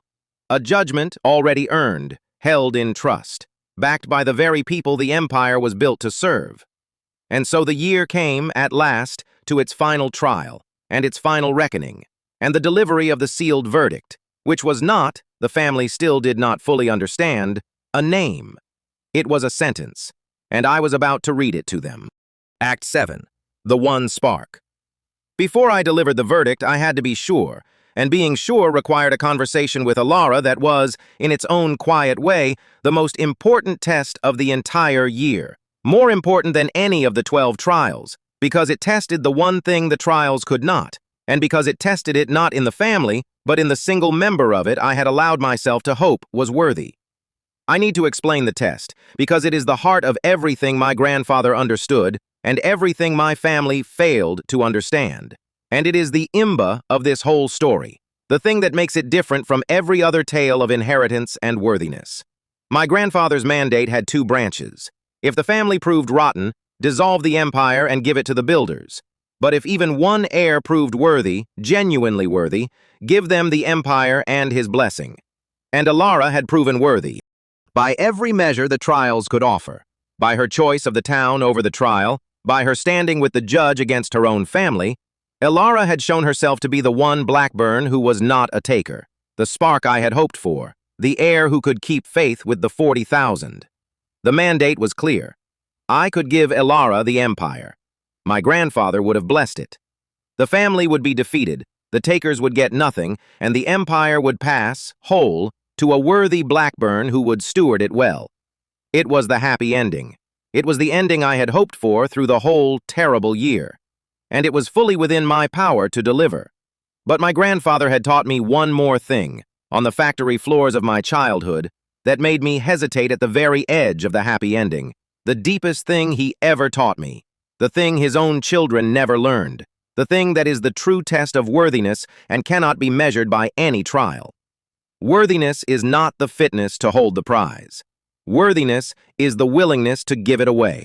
And I realized, standing at the edge of handing Alara the empire, that I did not yet know whether Alara was worthy in that deepest sense, whether she was a good steward who would hold the empire well, which the trials had proven, or whether she was worthy in the way my grandfather meant, which no trial could prove, which could only be revealed by offering her the thing and seeing whether she reached for it. Because a good steward who reaches for the empire is still, at the last, a taker, a benevolent one, a worthy-seeming one, but a taker, someone who believes the empire should belong to a person, to a worthy person, to herself. And the whole of my grandfather's final wisdom was that the empire should not belong to a person at all. It should belong to the people who built it. And the only heir truly worthy of it was the one who understood that, and who would therefore, offered the empire, decline it, and give it to the builders, because worthiness is the willingness to give the prize away, and the ultimate proof of it is refusing the prize when it is finally, genuinely, yours to take. So I went to Alara, and I offered her the empire. I told her the truth, all of it, the mandate, the dissolution clause, the real nature of the year, the fact that she had proven worthy and that I could, if I chose, deliver the verdict in her name and hand her Blackburn Industries whole. I watched her understand the size of what I was offering, not a trial won, but an empire given, the whole vast thing, 40,000 people and 60 years of building, hers, cleanly, with the blessing of the old man who built it. I offered Alara the world. And then I sat back, and I did the thing my grandfather had taught me, which was simply to watch, to see, in the first unguarded second, which way she reached. Alara did not reach for it. I saw it in her face before she said a word. The specific recoil of a genuinely good person offered a thing too large to be owned by anyone. And then she said the thing that ended my last doubt. The thing that proved she was worthy in the deepest sense my grandfather meant. The thing that his own children could not have said if their lives depended on it. No, Alara said. You can't give me the empire, Fred, because the empire isn't yours to give, and it was never grandfather's to give either. Not really. It belongs to the people who make it. I learned that at Aldous Bridge. I went there thinking I was going to save a division and win a trial, and what I found was that the division didn't need saving, it needed listening to, that the workers already knew how to run it better than any of us, that the thing failing wasn't the making, it was the ownership, the family sitting on top of a thing it didn't understand and didn't love, extracting from it. And I realized, standing on that factory floor, the thing I think grandfather realized at the end, that the empire doesn't need a worthy owner. It needs no owner at all. It needs to belong to the people who run it, so that no owner, not Milo, not me, not anyone, can ever again strip it for their own account. So no, Fred, I won't take it. And I'll tell you the truth, which is that if you'd offered it to me a year ago, I might have taken it. Because a year ago, I still thought worthiness meant being the best person to hold power. But the year taught me what it taught you. Worthiness doesn't mean being the best person to hold the empire. It means understanding that no person should hold it. And the only thing to do with it, the only worthy thing, is to give it to the ones who built it, and to make sure no Blackburn, however good, ever gets to own the 40,000 again.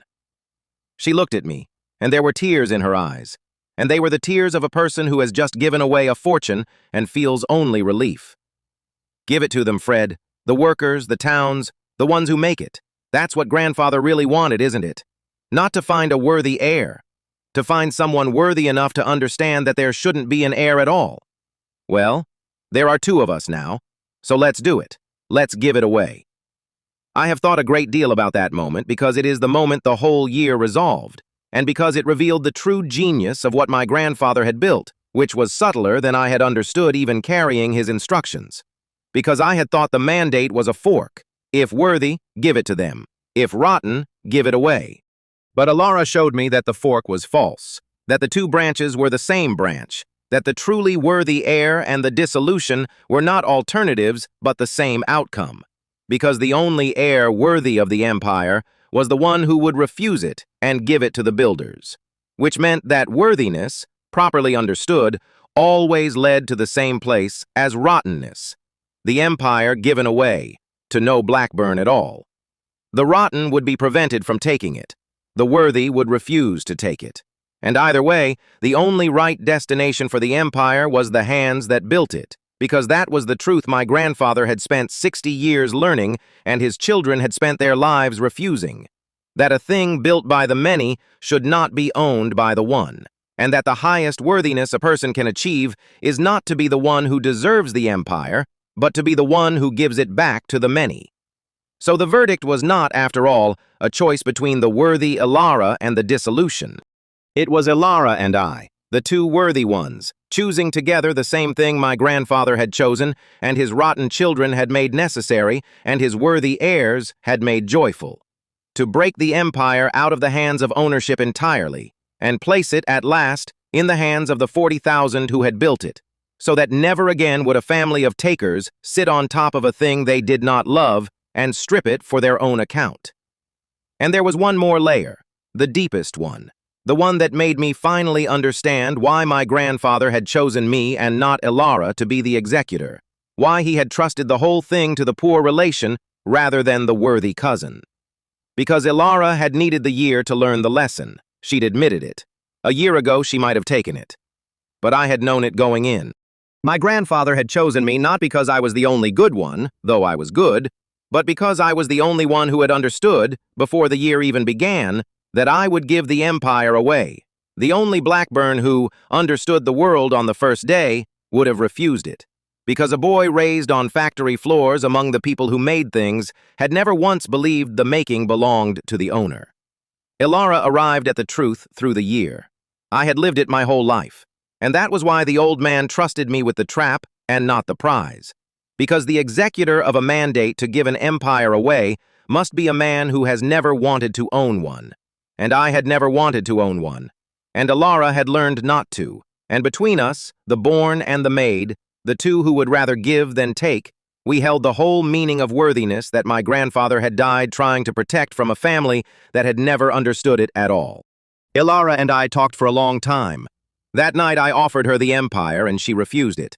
And the conversation ranged past the immediate decision into the thing underneath it, into the question of what worthiness actually is. And I want to record part of it, because it is the clearest statement I have of the philosophy the whole year was built to prove. Do you think Grandfather always knew it would come to this? Alara asked me. The dissolution, giving it to the workers. Or do you think he genuinely hoped one of us would be worthy enough to keep it whole? I think both, I said. And I think the both is the whole point. He genuinely hoped one of you would be worthy. He told me so, gripping my hand, wanting to be wrong. But I think he also understood at the deepest level that if one of you turned out to be worthy in the true sense, then that worthy person would not want to keep the empire, would understand, exactly as you understood, that no one should own it. So the hope and the dissolution were never really in conflict. He hoped for a worthy heir, and a worthy heir would have chosen the dissolution, which is what you just did. The only outcome where the empire stayed a family possession was the outcome where the heir was a taker, because only a taker wants to own an empire.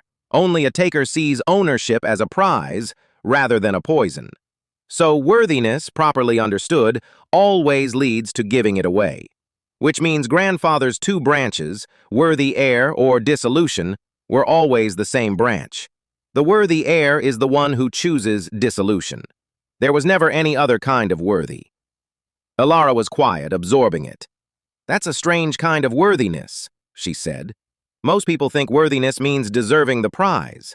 Grandfather built a whole year to prove that worthiness means refusing it." "Because most people are wrong about what a prize is," I said. "They think a prize is a thing that makes your life better, and so the worthy person is the one who most deserves to have their life made better. But some prizes don't make your life better.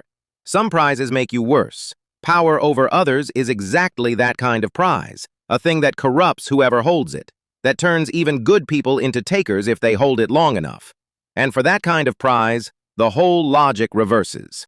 The worthy person is not the one who most deserves to have it, because having it would corrupt them too. The worthy person is the one who understands that it corrupts, and who therefore refuses it, and who gives it to a form where it can't corrupt anyone, which, for an empire, means giving it to the many, so that no one holds enough of it to be corrupted by it. Worthiness, for a corrupting prize, is the wisdom to see the corruption and the strength to refuse the prize. That's what grandfather was testing. Not who deserves the empire. Who is wise enough to know that no one should have it, and strong enough to give it away. "And that's you," Ilara said. "That's why he chose you and not me to hold the instrument, because you knew it going in, and I had to learn it." "That's me," I said. "Not because I'm better than you proved yourself completely, and you'll do more good rebuilding Aldous Bridge than I'll ever do.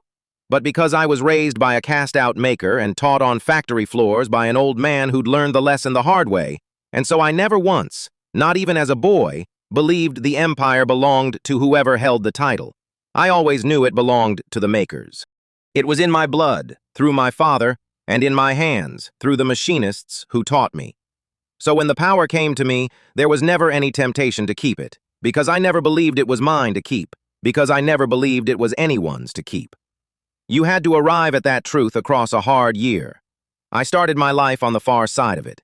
And that's the only reason it had to be me, not that I'm the best of us, but that I'm the one who was born already knowing the one thing this whole family was raised to forget, which is that a thing built by the many belongs to the many, and that the highest a person can rise is not to own the empire, but to be the one trusted to give it back. That conversation is the heart of everything I understand now, and I have repeated it to myself many times, because it names the thing that the whole culture of takers gets exactly backwards. We are taught, all of us, that success is accumulation, that the worthy person is the one who acquires the most, holds the most, owns the most. And it is a lie, for the kind of wealth that is power over others, because that kind of wealth is a poison, and accumulating it does not make you great, it makes you a taker. It makes you Milo gutting Carden and Corbin destroying Aldous Bridge. The truly worthy, for that kind of wealth, are the ones who refuse it, who understand that no one should hold that much power over that many lives, who give it back to the many so it can corrupt no one. My grandfather spent 60 years accumulating an empire, and his whole death making sure it went to no one who would accumulate it further. That was not a contradiction. That was the final wisdom of a man who had learned, watching his own money rot his own children, that the only worthy thing to do with too much power is to give it away, and who found, at the very end, in the grandson everyone overlooked, the one person who had known it all along. We spent the last weeks of the year, Ilara and I and Fenwick, building the thing we would give the family in place of the verdict they expected. Not a name, not an heir, but a plan. The dissolution of Blackburn Industries as a family possession and its transfer, structured and permanent and unbreakable, into the hands of the people who built it. The workers, the towns, the machinists and foremen, and the three-generation families. The 40,000. My grandfather's real heirs. The ones he had spent his whole life among, and his whole death protecting, and the ones his own blood would have stripped without a thought. And then we gathered the family, in the great library where the will had been read a year before, to deliver the verdict. The family who had spent a year certain they were competing for an empire, about to learn that they had been judged and found wanting, and that the poor relation they'd laughed at held, in a sealed instrument, the sentence they'd written themselves, one dirty move at a time, across a year in which every reach for the prize had been, all along, a mark against them in a ledger they never knew was being kept. Act 8. The Verdict. The family gathered in the great library on the anniversary of the reading, exactly a year after they had laughed at the poor relation the old man made his errand boy, and they gathered braced for war, because they knew by then that the verdict might go against them, and they had come prepared to fight it, with lawyers, with challenges, with the united fury of a family that had finally understood the judge was not theirs. What they were not prepared for was the truth, because the truth was worse than a war they could fight, and it took me only a few minutes to deliver it, and in those few minutes a year of their scheming resolved into a reckoning they could not appeal. I stood at the front of the library where Fenwick had read the will a year before, and I did not use the mild voice of the errand boy anymore, because the cover had served its purpose, and the time for cover was over. I used my own voice, the voice of the factory floors, the voice of the man my grandfather had actually trusted, and I watched the family register the change, watched them see, for the first time, the person the doorman had been hiding all year. A year ago, I said, you were told this was a competition. You were told the empire would go to whichever of you proved most worthy, and that I would judge the contest and deliver a verdict naming the heir. And for a year you competed. You gutted a plant. You defrauded a division. You destroyed a town.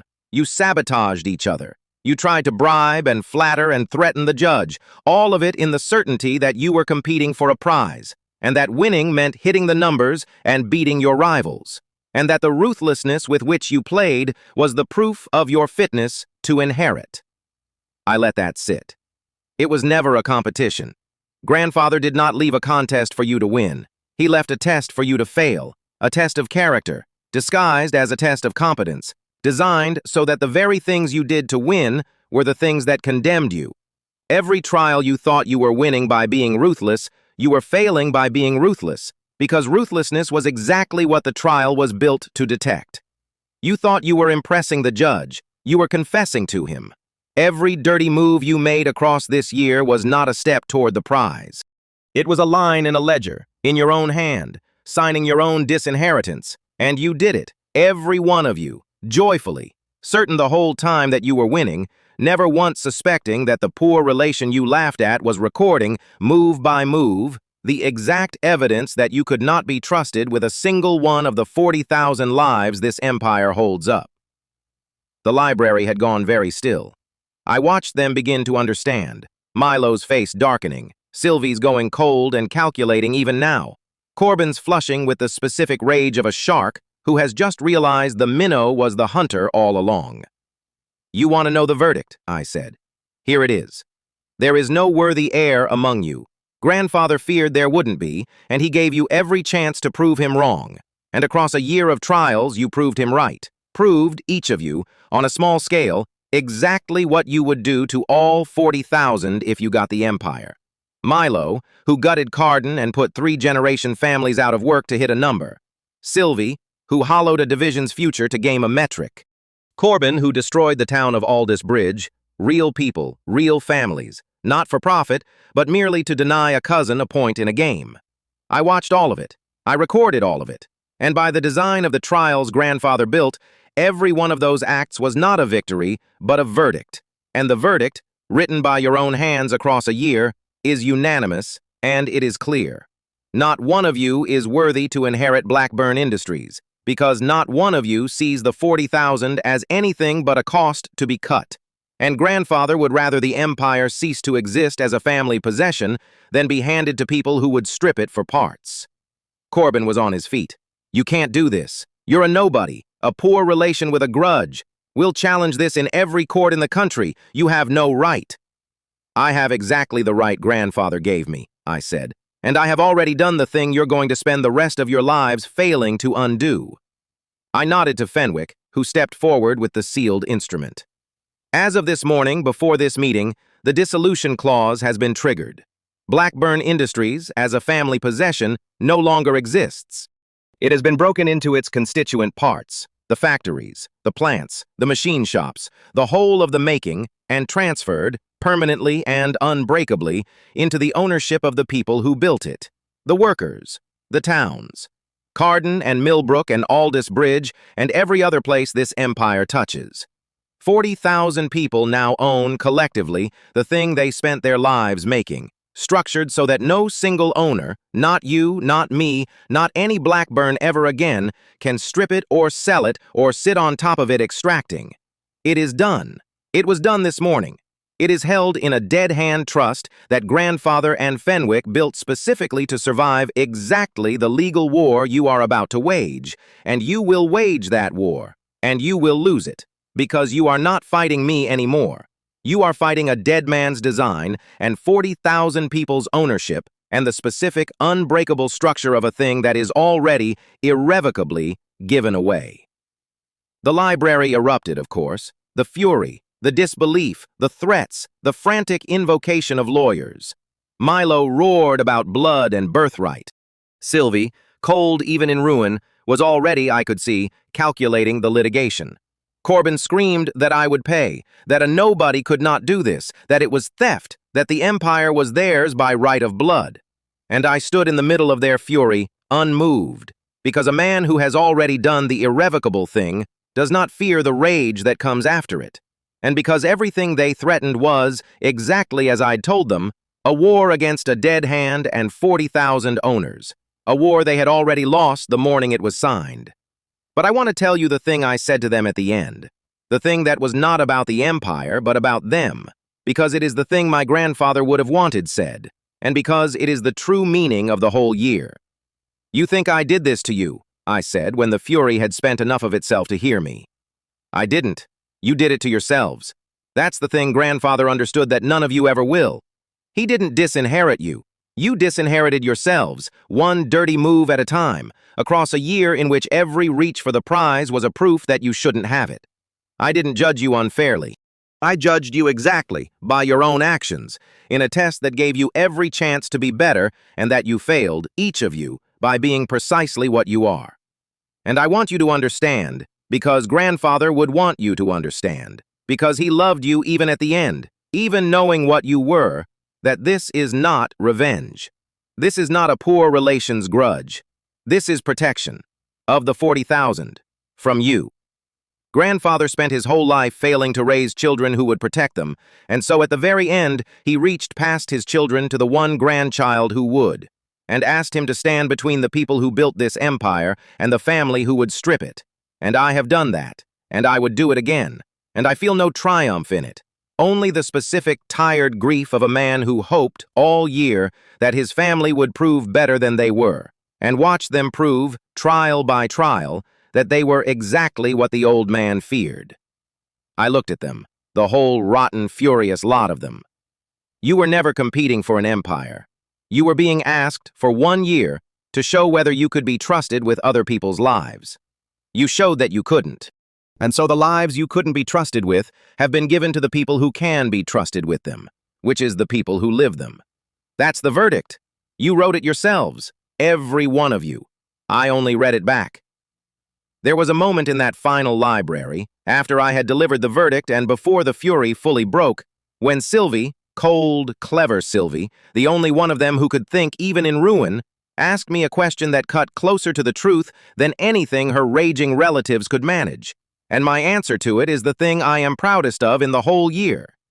You could have kept it, Sylvie said quietly, cutting through the noise. That's the thing I don't understand, Fred. You held the verdict. You could have written any name, including, if you'd structured it cleverly, your own. You could have taken the empire. You had the power to take it and no one watching closely enough to stop you. And instead you're giving it away, to workers, to towns, keeping nothing for yourself. Why? You've been treated as nothing by this family your whole life. You finally had everything in your hands. Why give it away instead of taking your revenge, taking your due, taking the thing we all denied you? She looked at me with genuine incomprehension, because to a taker, giving away power you could keep is not virtue. It is madness, a category error, a thing that does not compute. Why not take it? And I gave her the answer that was the whole meaning of my grandfather's design, the thing the takers could never understand, because understanding it would have made them not takers. Because taking it would have made me one of you, I said. That's the whole answer, Sylvie. You think the empire is a prize, and that the tragedy of my life is that I was denied the prize, and that the natural thing, now that I hold it, is to seize it, to finally take my due, to become at last a Blackburn at the top of the family instead of the bottom. But I watched, this whole year, what the prize does to whoever holds it. I watched it turn Milo into a man who guts towns, and Corbin into a man who destroys them for sport, and you into a woman who defrauds the future to win the present. The empire is not a prize. It's a poison, and it poisons whoever owns it. And the reason this family is rotten is not that you were born rotten, but that you were raised on top of a thing that makes people rotten. And if I took it, it would rot me too, because it rots everyone who owns it. Because a thing that gives one person power over 40,000 lives cannot be safely held by anyone, however good they start. I looked at her. Grandfather understood this. It's the thing he learned at the end, watching what his own money did to his own children. The empire doesn't need a worthy owner because there's no such thing. The ownership itself is the problem. The ownership is what turns people into takers. So the only worthy thing to do with it is to make sure no one owns it, to give it to the people who make it so that it can never again sit in one person's hands and rot them. I'm not giving it away because I'm nobly denying myself a prize I want. I'm giving it away because I finally understand it was never a prize. It was a trap. And the only way to win is to refuse it. And the only person worthy of holding an empire for a moment is the one who understands that the right thing to do with it is to let it go. I held her gaze. You asked why I don't take my revenge. This is my revenge, Sylvie, if you want to call it that, though I don't. My revenge is to be the one thing this family said I could never be, which is worthy. And the proof of worthiness, the only proof there is that I'm giving away the very thing you would all kill each other to keep. You spent your lives certain I was the least of you. And the only way I could ever prove I was more than that was to do the one thing not one of you could do, which is to hold the world in my hand and open the hand. That's not me denying myself a prize. That's me being, finally, in the only way that counts, the best of us. And the reason none of you can understand it is the exact reason none of you deserved the empire in the first place. Sylvie did not answer. But I saw, for just a moment, in her cold, clever eyes, something that might have been the beginning of understanding. Not enough to change her, it was far too late for that, but enough to know that she had glimpsed, for one instant, the thing she had spent her whole life unable to see.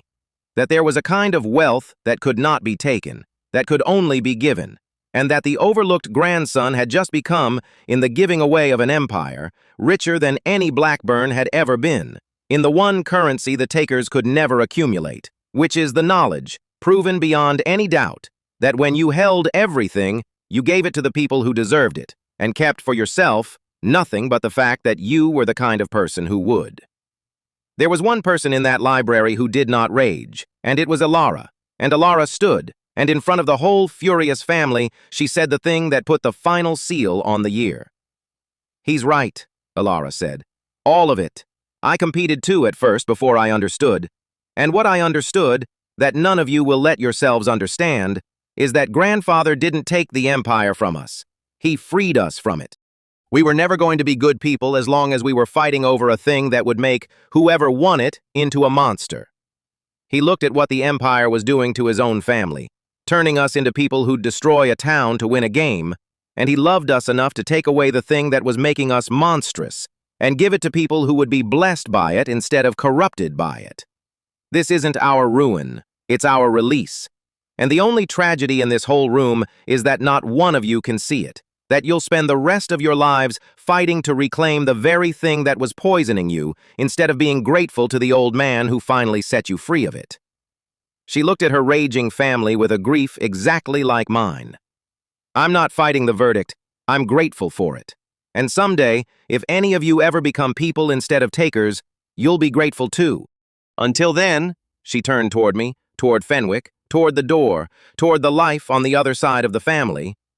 I'm going to go help the people who just inherited an empire learn to run it, because that's the only worthy thing left to do, and it's the only inheritance I want, the chance to serve the thing instead of own it.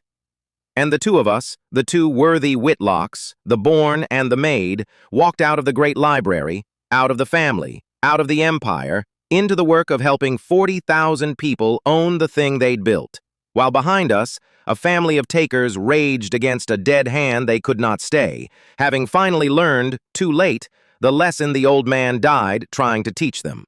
That the empire was never the prize, and the taking was never the winning, and the only worthiness that ever counted was the willingness to give the whole thing away. Act 9. The Worthy One. The family fought it, of course. They fought it for 3 years, in every court they could reach, with every lawyer they could afford. And they lost, every time. Because you cannot ungive a gift that a dead man structured specifically to be untakeable, and because 40,000 new owners are a great deal harder to dispossess than one poor relation would have been. Milo spent the last of his fortune on lawyers and died bitter, still insisting on his birthright to a thing that no longer existed to be inherited. Sylvie, colder and cleverer, saw earlier that the war was unwinnable and salvaged what she could and moved on to smaller schemes in smaller worlds. A woman who had almost inherited an empire and ended up optimizing the margins of nothing. Corbin raged the longest and the ugliest and made good for a while on his threats against me. There were hard years, years when a shark with money and a grudge made a poor relation's life difficult in the specific ways that money can. But a man with nothing to lose is very hard to sink, and I had already given away the only thing Corbin understood, which was the empire. And a man who has given away an empire cannot be threatened with poverty because he chose it. And Corbin eventually exhausted his fury against a target that simply would not sink, and moved on, and became, in time, a footnote, a cautionary tale, the young shark who destroyed a town to win a game and inherited nothing at all. I want to be careful about how I describe their fate, because it would be easy to make it triumphant, and it was not triumphant, and my grandfather would not have wanted it told as a triumph. The family lost the empire, and they deserve to, and I feel no guilt about it. But I also feel no joy, because there is no joy in watching people you are related to spend their lives fighting for a thing that was poisoning them, unable to see, even in their ruin, that the ruin was a release.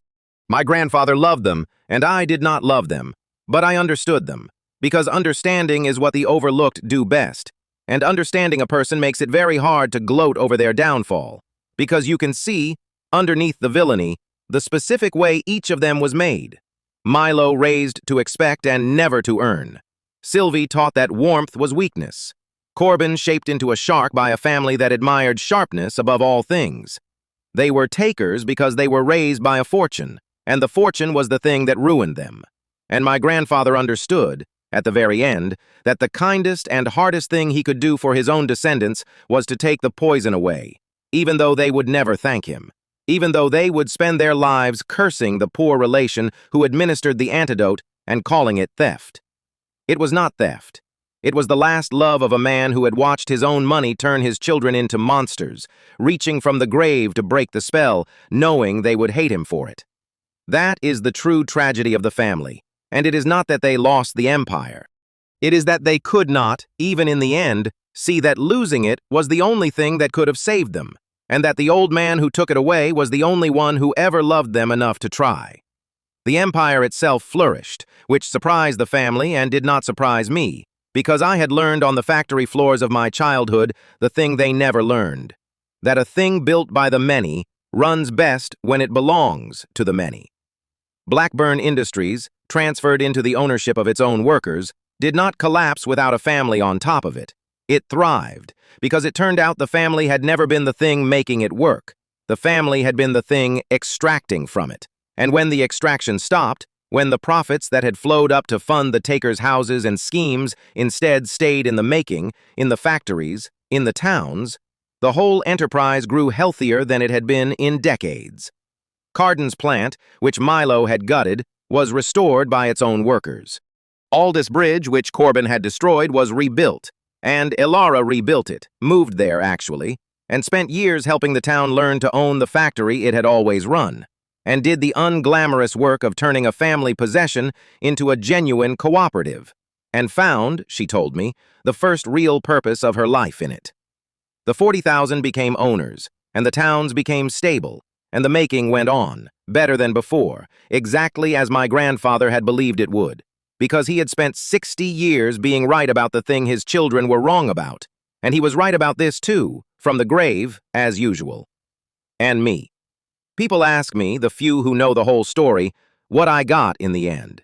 What did the executor take, the man who held the sealed instrument, the poor relation who administered an empire's fate? And the answer is the whole point, the thing my grandfather built the entire year to prove, and I want to give it plainly. I took nothing. I could have taken a great deal. As executor, I had discretion, and no one was watching closely enough to stop me. And I could have carved out, in the dissolution, a comfortable piece for myself, a stake, a stipend, a reward for a year of danger and service. No one would have blamed me. Most would have expected it. A man who gives away an empire is entitled, surely, to keep a corner of it. And I took nothing. Not a single share, not a stipend, not a corner, because I finally understood, executing my grandfather's last wish, that the whole test, the deepest test, the one the year was really about, was the test of the executor, and that I would fail it the instant I took anything for myself. Because worthiness is the willingness to give the prize away, and a man who gives away an empire but keeps a corner for himself has not given it away. He has merely taken a smaller share and called himself generous, and my grandfather had trusted me precisely because he believed I would take nothing, would prove, in the taking of nothing, the worthiness his own children could not achieve. I took nothing. I went back to my small flat and my small life, and I lived as I had always lived, at the edges, overlooked, unrich, and I have never for one moment regretted it, because the thing I got was worth more than any corner of any empire. What I got was my grandfather's trust, proven. What I got was the knowledge that I had done the terrible, faithful thing he could not do himself, and done it clean, and taken nothing, and been, at the last, exactly the man he believed me to be. What I got was the 40,000, protected. What I got was Ilara, an ally and a friend, and the one family member who turned out to be family in the way that matters. And what I got, this is the last thing, and it is the thing I treasure most, was a letter, delivered by Fenwick after it was all done. A letter my grandfather had written in his last week and left in trust to be given to me only if I completed the mandate and took nothing for myself. Fenwick told me that Edgar had been specific. The letter was to be delivered only if I passed the deepest test. Only if I gave the empire away and kept none of it, because the letter was not for the executor. It was for the worthy one, and Edgar would not have his last words to me read by a man who had failed at the end. I passed. And so the letter came. It was short. My grandfather was not a man of many words at the end.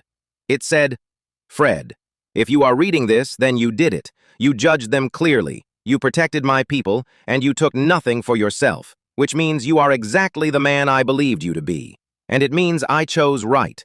And it means that of everything I built in 60 years, the last and best thing I made was a decision, on my deathbed, to trust the one grandchild everyone else overlooked.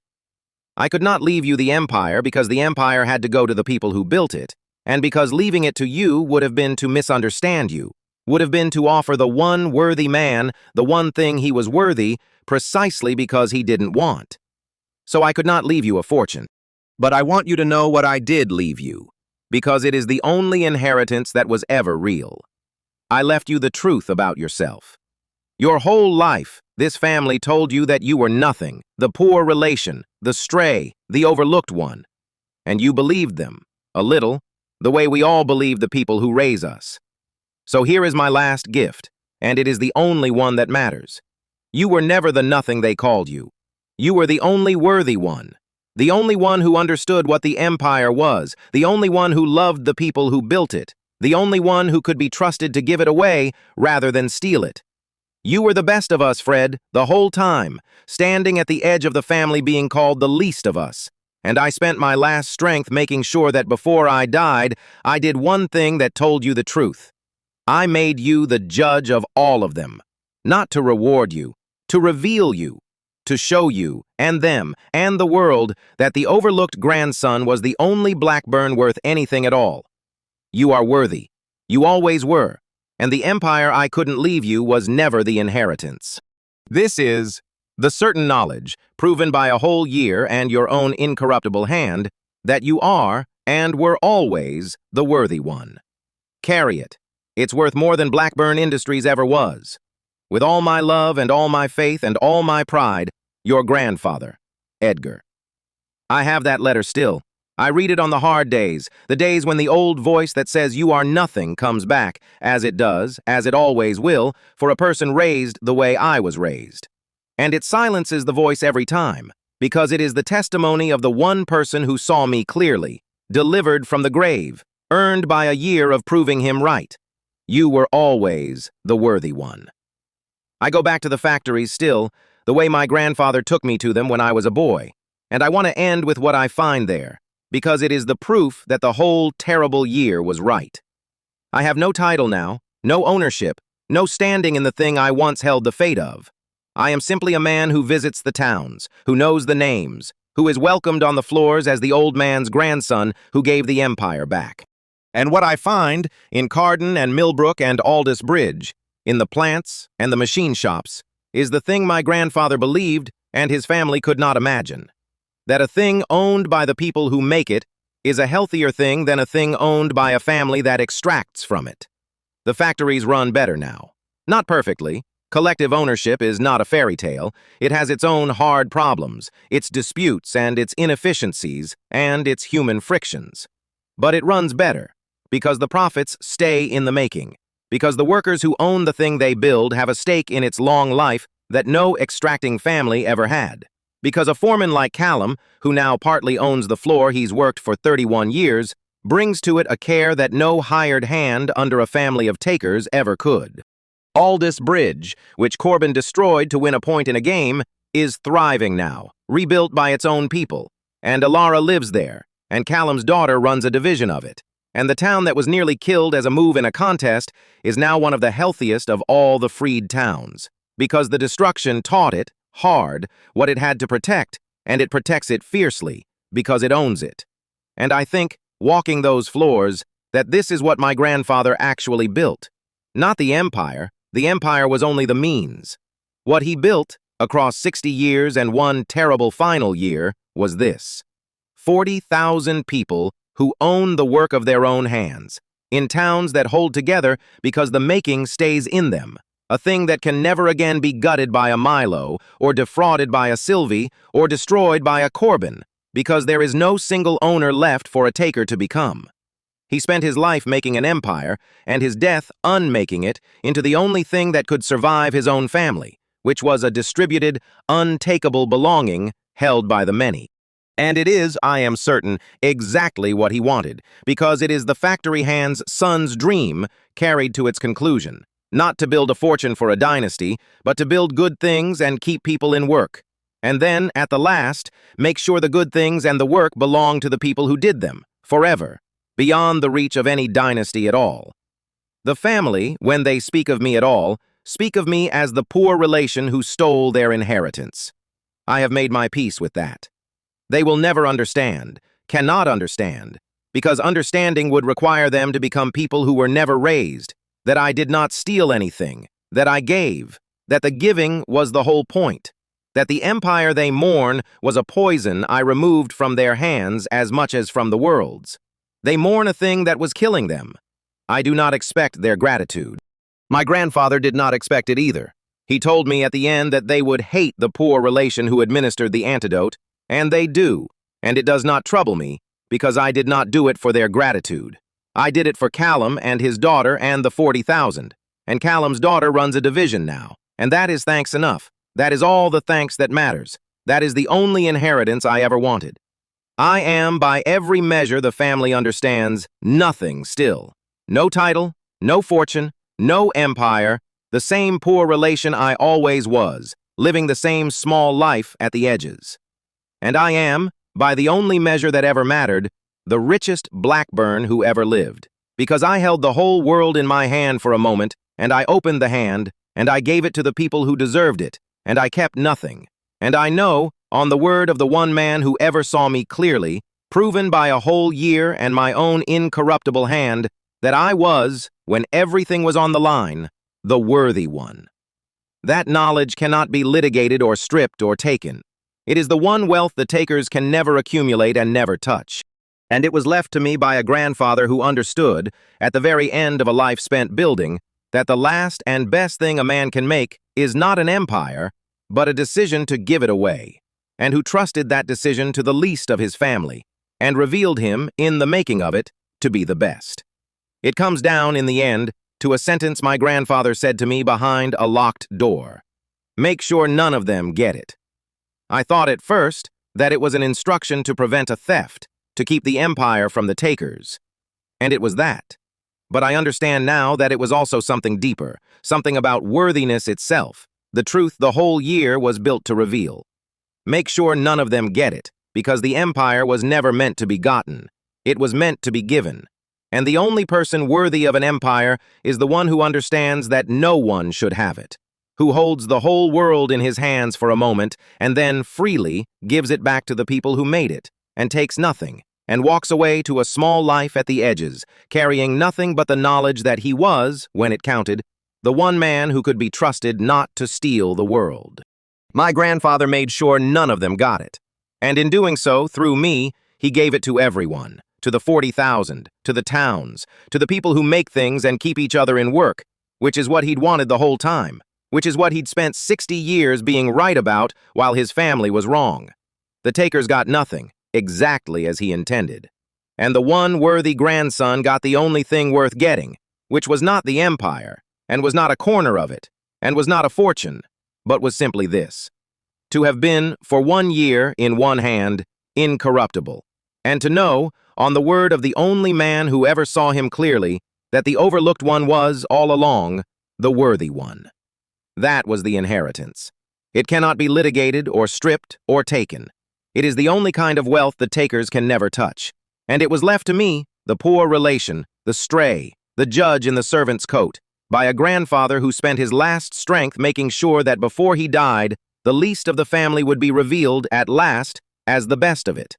Not by taking the empire, but by being the only one worthy to give it away. Make sure none of them get it, he told me, behind a locked door, with the last of his strength. And I did. None of them got it, not the takers who deserved nothing, and not the worthy who wanted nothing, and not the judge who kept nothing. The empire went where it was always meant to go, to the many who made it, and the only thing any Blackburn walked away with was the one thing that matters. I walked away knowing I was worthy, and they walked away knowing they were not. And the difference between those two knowings is the whole of what an inheritance is actually for. He did not leave me a fortune. He left me the truth. And the truth, it turns out, was the only part of the empire that was ever worth having, the only part that cannot be gutted or defrauded or destroyed to win a game, or litigated away or taken. He left it to the overlooked one. And the overlooked one, at last, was rich.